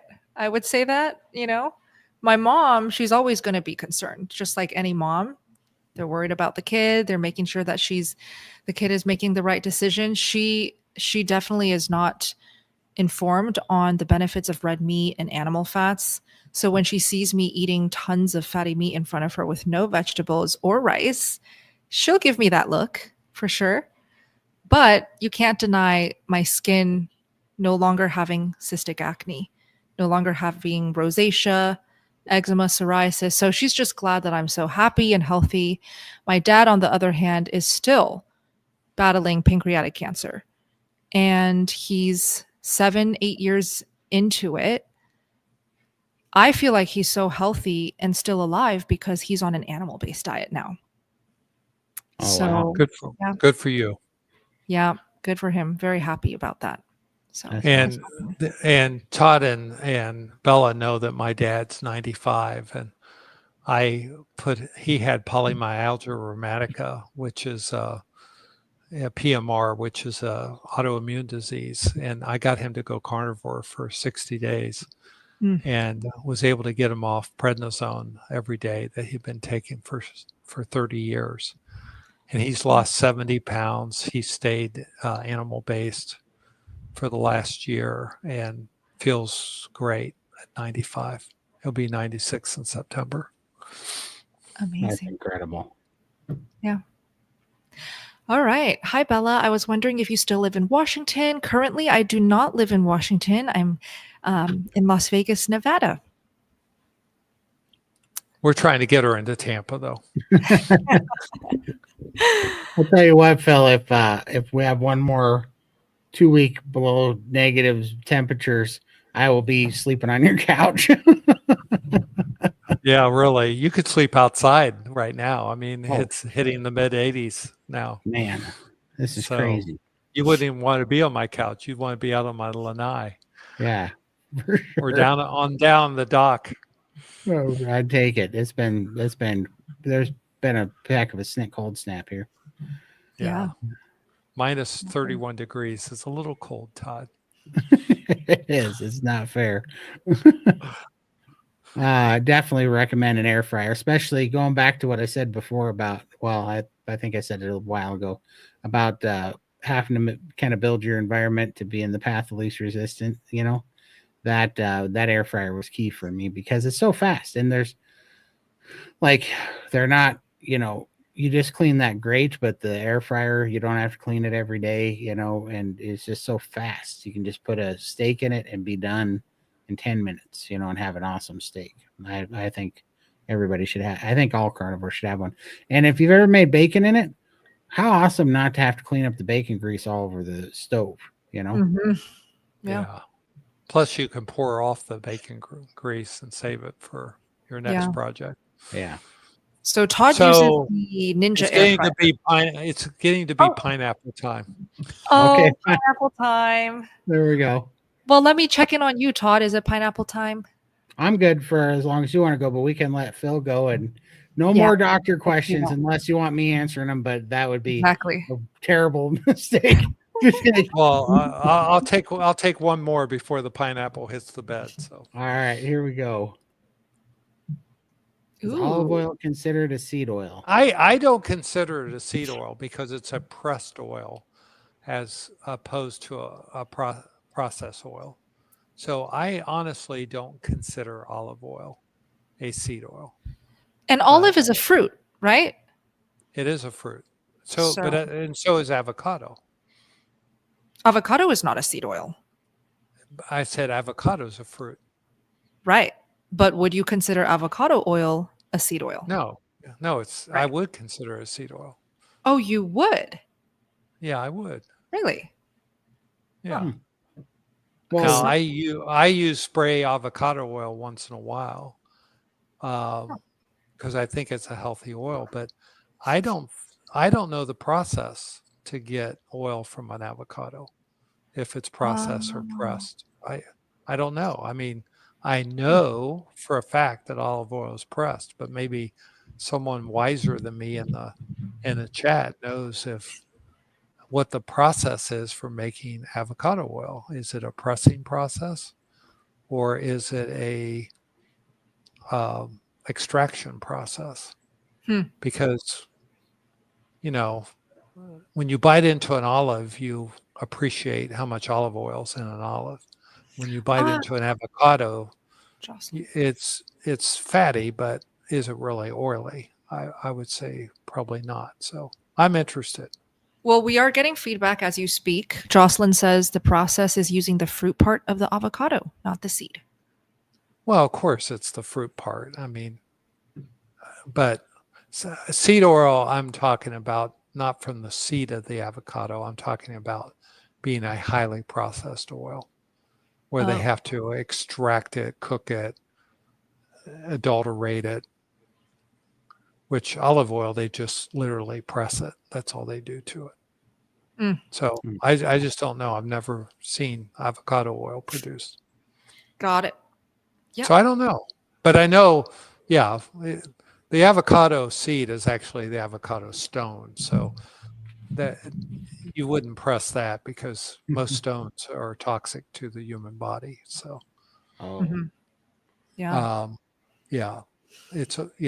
so that, you know, it's a good trivia question. Someone give me the Ryan did help us here. He says, Chat GPT. Good. Thanks, Ryan. Thanks, Ryan. It can be pressed or processed. So there we go. That makes total sense. So the expensive stuff's probably pressed and the cheap stuff's probably processed.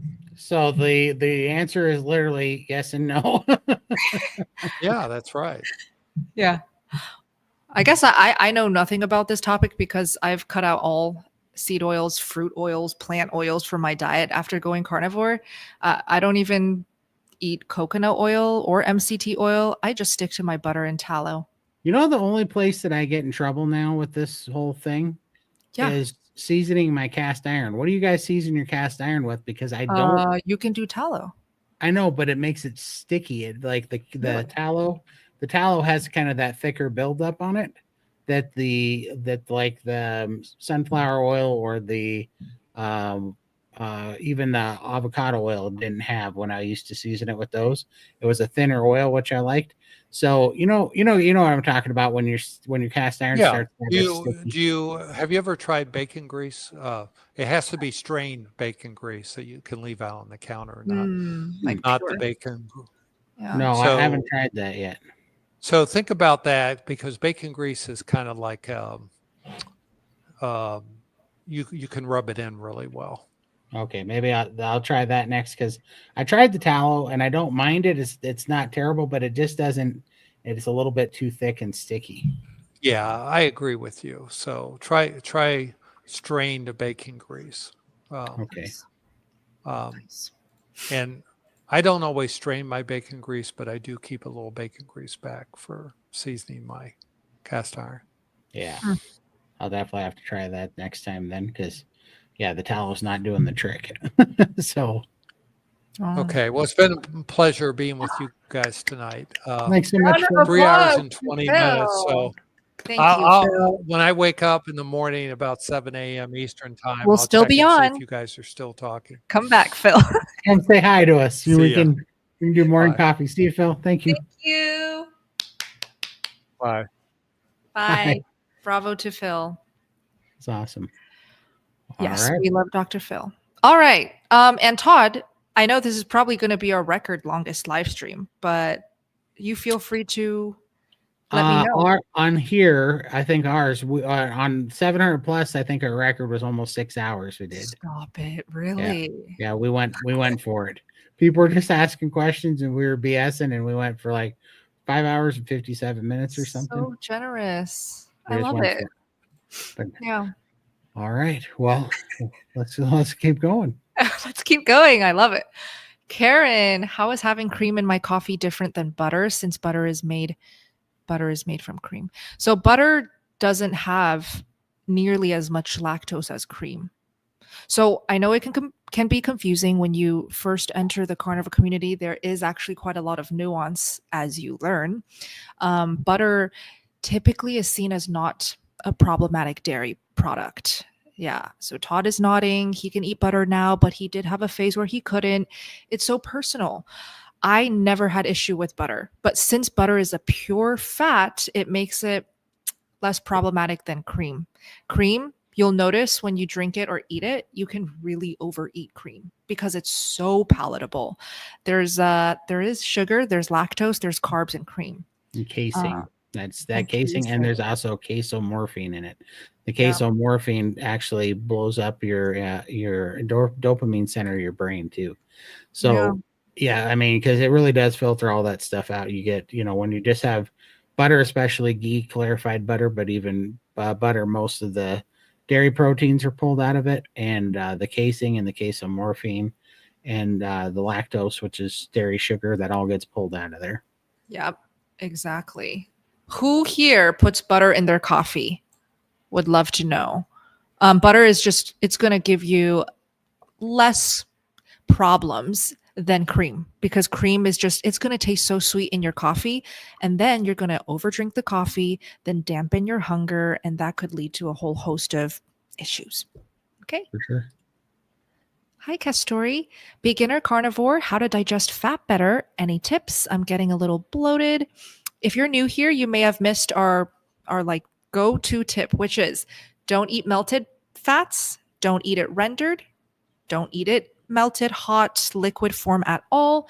Swap it all for solid, cold fats. So think a stick of cold butter, or think a jar of cold tallow. What do you eat for fat? Yeah, for sure. So whipped tallow cold with I personally like the hot sauce in it, because I also think the vinegar based hot sauces like Tabasco, because it has vinegar in it, and that also helps emulsify fats, which makes it a little bit easier to digest, because that's why, like, you see people use vinegar as a grease cutter on your counters or whatever, or your skillets and stuff to clean grease. It's because it breaks down fat, and so it helps you actually break it down, emulsify it better too. So I like that. I think for a while there, that's why I was craving vinegar whenever I was having the stews that I was making, because the stews had a lot of rendered fat in it. And I think my body knew that I wanted vinegar to help digest that. Through that process, it really helped quite a bit. And then, just laying off of the hot rendered fat in large quantities and going to cold fat. So now I started adding, like, for instance, we make hamburger. Don't drink the greasy hamburger juice in the bottom of the pan. Take the hamburger out, let it drain, and then go get some whipped tallow and add some cold whipped tallow to some room temperature hamburger is a better option. And dip your steak in some whipped tallow is a better option. That of the refrigerator, that's going to help you a lot more. Exactly. Perfect. Perfect. LM. Any caution to drinking bone broth? A very reliable YouTuber doctor claims there is a risk of lead contaminants. Always thought it was so healthy, frustrated with mixed messages. Look, I have seen carnivores of 10 plus, 15 plus years who still enjoy their bone broth. So I don't know if I would buy into those scare tactics unless like 90% of your diet is just downing bone broth. Did you know you can also make your own bone broth so that you can ensure the quality of the bone broth? It's actually so easy. So what I do is just do pasture-raised chicken wings, put it in the Instant Pot, pressure cook for 45 minutes, and I drink that bone broth. What are your thoughts, Todd, on lead? I can only worry about so many things in a day. And that one is not on my, I just get so sick of it because everybody's like, do you cook on that because of the off gassing and the whatever. And then you don't eat that because the one person said that something. It's like, holy crap, I can find somebody saying something about something everywhere. Right. And I know you said a reputable doctor. So, but honestly, there's no perfect path here for everything where everything's just going to be perfect. Yeah. We got to do our best. And if bone broth keeps you carnivore, gives you energy, makes you feel good, eat all of it you want. That's what I think. It's so funny how we didn't question any of these things when we were standard American diet and taking drugs and stuff. But then we come over to this other side and we almost, there's a term, I always screw it up, but it's something like, paralyzation from over analyzation. Analysis paralysis. Analysis paralysis. That's another one. Yeah, exactly. And that's what I think happens to us a little bit. We start getting, we almost get too focused on all the nuances and the little details.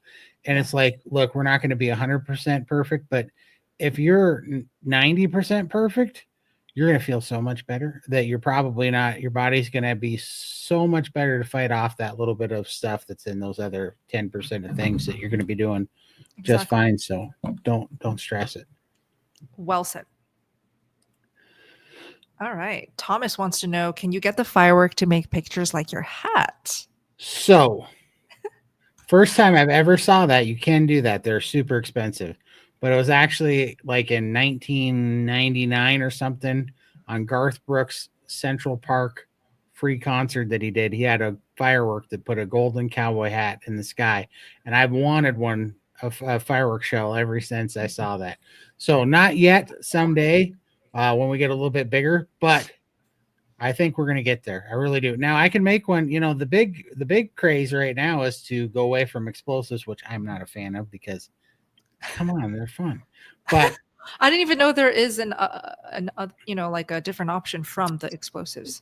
Well, yeah, now they're doing them with drone shows. So you do fireworks displays with drones, and it's all automated, which are really cool. But because you don't have the fire hazard, and fireworks are kind of messy because all the paper comes off of them and falls down, and then you got to go clean it up. So it's kind of a pain that way. Yeah. But you can't beat the percussion, right? The percussion and the I don't know, just gives you a fun rush, and that's awesome. But now they're making it. Look up drone shows on the internet that they do and play like China and Japan are doing some crazy drone shows. Wow, that are insane. And so I'll probably get one of those up before I get a shell that makes a perfect cowboy hat. Because the problem is is the wind. So I have shelves that put smiley faces in here, but if the wind's blowing, it looks like, you know, it has Down syndrome or something when the wind gets a hold of it. So it looks like it's not doing what everybody else. So probably the drone show will be the first time I get a cowboy hat in there. Exciting. Hey, Tia, if I'm adding egg yolks to my coffee, is it okay to have more than one coffee a day? I'm trying to understand the logic here. Are you afraid of eating more egg yolks, or are you afraid of drinking more coffee? Because you can have as many egg yolks as you want. Do you understand this question? No, because you're right. It could mean both. I'm not sure. So I guess let's just start at the top with the reason that we don't want to drink coffee is because it suppresses your appetite and your true hunger signals. And so we're trying to get people away from doing that. I mean, there's other reasons, oxalates and whatnot, to not want to do that too. But or no, I don't think there's much oxalates in coffee. But anyhow, there's other things going on. Yeah. Mm-hmm. Yeah. But it's really the signaling. So I would say it doesn't really matter if you have egg yolk in there, because if you're going to drink your coffee, drink it. Otherwise, you know, it's still going to probably play with your gut digestion and your signaling a little bit, you know? For sure. So with the coffee thing, let's just treat it as two separate things. Like I said, with the egg yolks, you can have as many egg yolks as you want, even if it's raw. I haven't had issues whatsoever, and I've had like, I don't know, 5 to 6 raw egg yolks as my dipping sauce in a day with zero issues ever. With the coffee, I would be concerned with even if you have more than 1 cup of coffee a day, just because I'm wondering why. Are you drinking coffee to feel energetic, to wake up, to be more productive? Because we don't love it when people lean on coffee for that reason. And the second thing, are you eating a breakfast before you have your first coffee of the day? This is a new approach to a lot of people who come into the community, at least specifically to our live streams, because the entire team does recommend having some type of breakfast first thing in the morning and then having your first coffee of the day. So try those things. Lots of great tips for you to try out. Thank you, Tia. Exactly. All right. Hey, Ruth. Do you think, I'll do this. Do you think that hairless on carnivore could be part of detoxing, considering the hair holds onto everything? By the way, loving my tasty air fryer. Yay, glad you love it. This one I also don't really understand. I think what she's saying is that hairless on carnivore. So the hair falling off? Yeah, I think so. Yeah, I think she's under eating is what's happening. Yeah. Or is she saying hair falling off of like the legs? You know, like skin hair, not the head hair. We're going to need more when this was probably a while ago. I don't know if it's head hair, I think you're under eating. Yeah. If it's skin hair, man, isn't that usually like circulation and also can be like neuropathy? It could also be thyroid, like when your eyebrow hairs fell off. That's true. Right? Too. Yeah. So this is quite so your question, Ruth, is it just needs more details for us to help you better. But let's say it is the hair off of your head falling off, you're losing gobs of hair, which I myself have struggled with, just extreme hair loss. I ate more protein. I also upped the fat. Basically, I went carnivore and I ate as much as I wanted, and it fixed my hair loss forever. To this day, I still get baby hairs growing out of my head. Long, thick, strong, shiny hair. Eat the protein, eat the fat. Don't overthink it. Yeah. All right. Okay, Thomas, how would you measure the fat to protein ratio on a Bedel? I don't know what a Bedel is. I don't know what a Bedel is either. I was hoping you would. No, I'm like, all right, I gotta look. What's a Bedel? Huh. Could it be that Thomas made a typo there? I think so. So on what would you be talking about on a Bedel on a... Oh, look at this. I think we were talking about beetles when someone asked about that's the right. bug meal. Bug thing. Yeah, I'm gonna guess they're pretty lean. I'm gonna guess there's a lot of fiber in that thing. I'm pretty sure it's like 0 fat. Yeah, I'm pretty sure. That's funny. Anybody Very know? good. Put it in the chat. Did you ever figure out what the hard crust that forms on the teeth? Well, yeah, it's mineralization, right? There's like when you're breathing that out, I guess you're breathing these gases that have minerals in it, and it picks up and your back of your teeth picks it up. That's part of that keto breath thing, Yeah. So yeah, I mean, it was driving me nuts somewhere around here. I actually ordered those like two picks you get at the dentist, the long handled ones. And I just started scraping it out of there because it was driving me crazy. Yeah. All right. What is your favorite brand of butter, Bella? Yeah, I love Vital Farms. I do love Truly. And I also love Raw Farm. Raw Farm. So these are my top 3 brands. If you guys need recommendations, do you have to eat those 3 brands? Absolutely not. Find what you love to eat. Make sure the ingredients are actually clean, because I've been disappointed a few times reading the labels. And go with the butter that you love to eat. Absolutely. Hi, Angel. Bella, your husband can technically eat cold pressed avocado oil, right? Does he eat avocados? Yes, technically he can, because he is on an animal-based diet. So he was actually quite inspired by, well, firstly, he was very much inspired after meeting Dr. Baker in person, after meeting Dr. Chafee in person. He's a young man. He's actually a little younger than me. So for a young man who's already pretty metabolically healthy, for him to actually see in person, in real life, how healthy and fit somebody can look on a carnivore diet, that's what it took for my husband to be like, oh my gosh, I do want to try carnivore. And so he tried carnivore and ended up feeling that animal-based was much more sustainable for him. And I love that. Everybody should be finding their own personal approach to health. He does eat avocados. He loves avocados, but he doesn't eat avocado oil because I do all the cooking for him, and I do not use avocado oil in my kitchen. I use butter, ghee, and tallow. Here's one for you. Hi, Ben. Good to see you here. Is Steak and Butter Guy chilling on the couch? He's chilling on the couch in China, not here in Las Vegas. He's in China. Boy, when he gets in the doghouse, he really gets in the doghouse. What does that mean? Well, that's where some wives will send their husband to like the living room to sleep on the couch. You send him to China. Oh my God.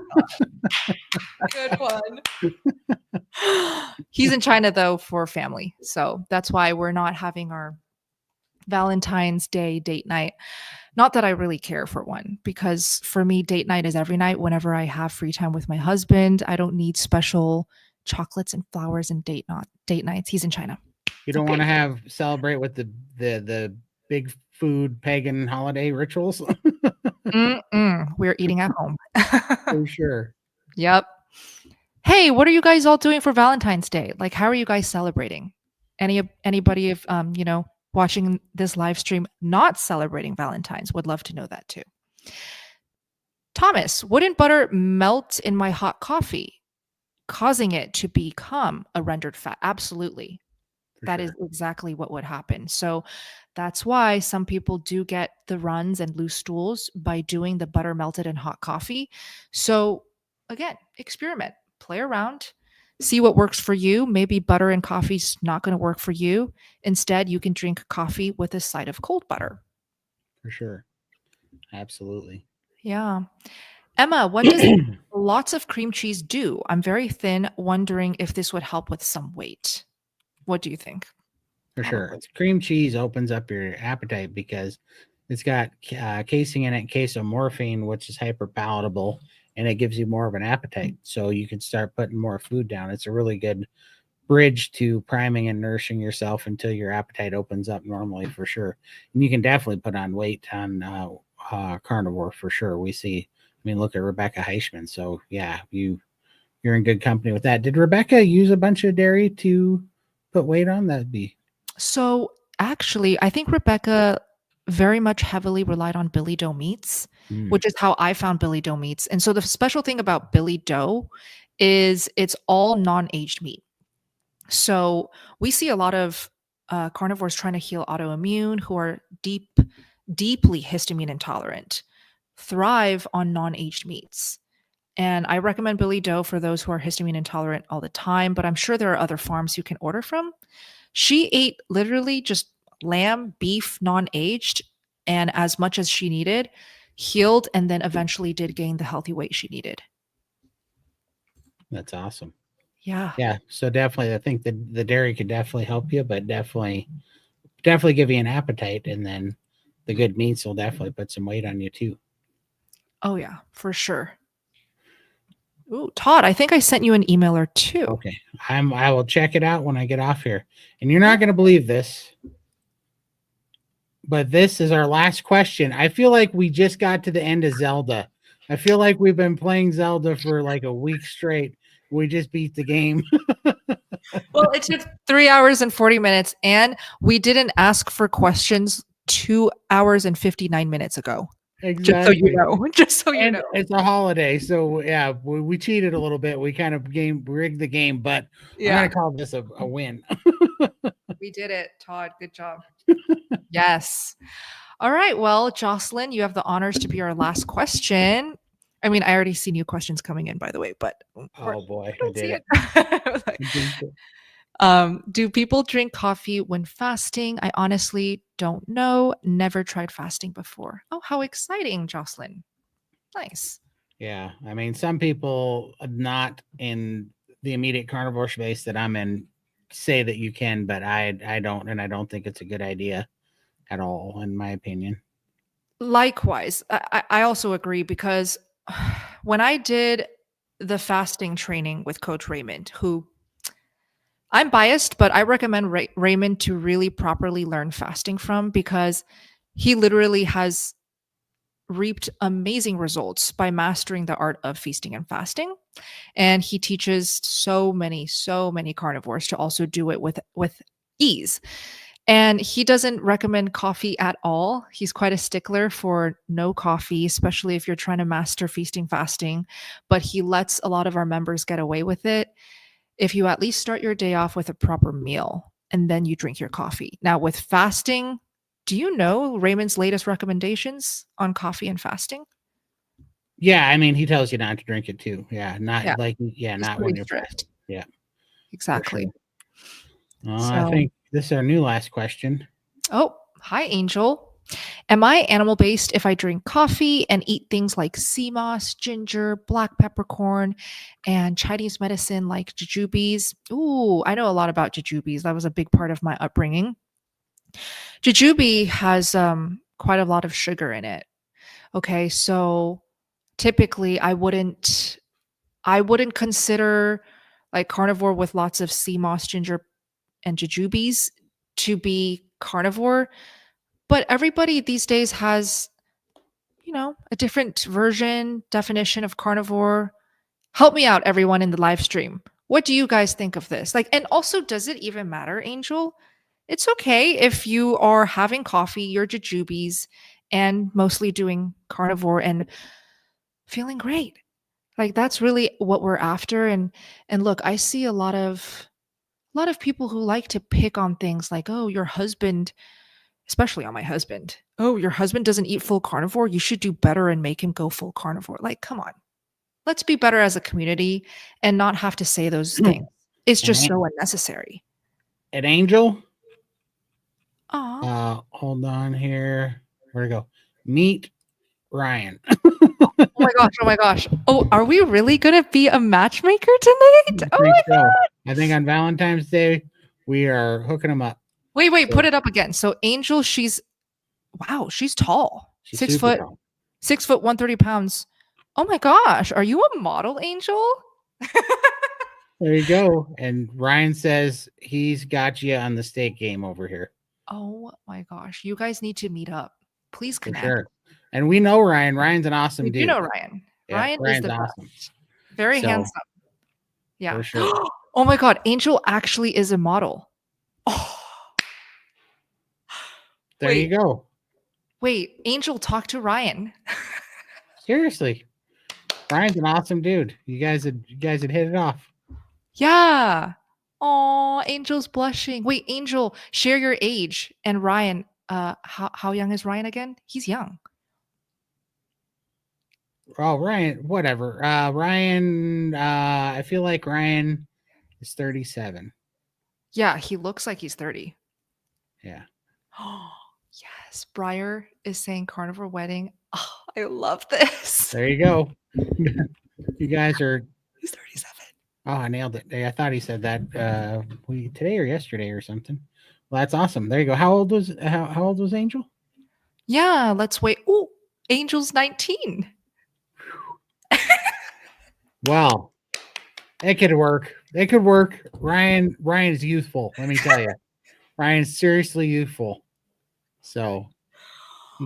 Oh my gosh. Yeah, Angel's a baby. Wow. Wow. Wait. Oh, Ryan is so sweet. He's saying you can do better, Angel. Not true. Oh, Angel still wants that steak, Ryan. There you go. Look, I have to say, nothing gets me more excited when I see community members connect in the chat. Okay, let me put this down here. And also when I see carnivore teenagers. We had Caleb joining earlier. I think it was his bedtime. He's 16. I just love the connection in this community. Yeah. Okay. Sure. So don't be afraid. I know there's a lot of lurkers who watches these live streams, not just on our channel, but everybody's channel, who doesn't feel ready yet to converse in the live chat. But I highly recommend it. You are going to be so supported, accepted, loved on. Ignore the ones that pick on perfectionism and require you to do this or that. They really, I believe, wish for the best for everyone. Okay. But this community overall is so great. Angel says, I'm half Russian and Korean, so meat is engraved in my culture. I know. That is so exciting. Welcome to the tribe, Angel. I hope you come back every single week so that we can find a boyfriend for you. Absolutely. 100%. Let's see. All right. This is a new last question. Then we got to. Okay. We're having too much fun. We should wrap up. Okay. Sure. Beverly, where are you from, Todd? I'm from Bozeman, Montana. All right. And I went to Bozeman, Montana for the first time to visit Todd. So let me recap here because I know we have live stream viewers who missed it. We announced that this year we're going to have our first ever SBG in-person meetup event, and it's going to be in Todd's hometown, Bozeman, Montana. Do you want to share some more details? Absolutely. So it's going to be awesome because we do a big fireworks show there for the 4th. That's why we picked the 4th. And we are going to invite all the big carnivore influencers, doctors, all of them, and all of our friends. And so we're going to do that on the 4th. And I have a big smoker, and we're going to smoke up a whole bunch of prime ribs and tomahawks and the best of the best. And we are going to do a carnivore meetup and presentation and with a fireworks show. And it's not like whatever you're thinking about fireworks, it's way bigger. I was there last year, literally just to show up and see Todd's fireworks. Max and I, we love fireworks. Like we go to Disneyland to see the Disneyland fireworks.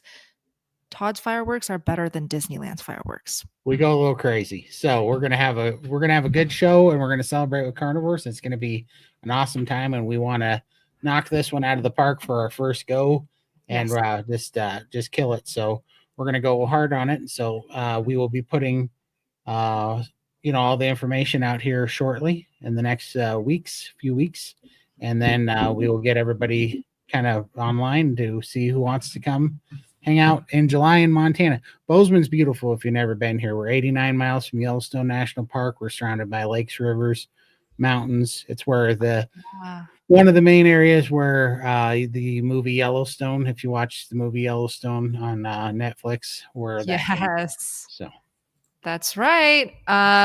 Comment yes if you would be interested in joining this meetup. You all are invited, by the way. And I did see a request to link the Butter Club. Angel, if you're still there, I have a Butter Club community specifically for young carnivores. If you're under age 35, come to the Butter Club. It's a fun time in there. I have been slacking in there and focusing on Steak and Butter Gang, but I'm going to ramp it up again because I want to grow the community aspect when it comes to teens, 20-something-year-olds, 30 up to 35. So yes, that is the link, Angel, for Butter Club. Okay. That's awesome. Yay, yay, yay. Awesome. Any final thoughts, Todd? I'll have you wrap up. Oh man, what a fun night. And man, we just love hanging out and with you guys. This is too funny. Yeah, this is we just enjoy it so much, and we appreciate having you guys. And I would love to see all you guys come hang out with us in SBG too, because all these questions, we love answering them here, and we're trying to help as much as we can here. But you would not believe the support that you get in SBG. So we'd love to see you guys over there and be part of the SBG family and see you guys at these meetups, because we're going to start doing a lot more of these. So this is the first of many. So can't wait to see you guys. Join the family. Link is in the description for that. And yeah, welcome to all the first-time live stream viewers. Thank you. And we'll see you next week, next Friday. Love you guys.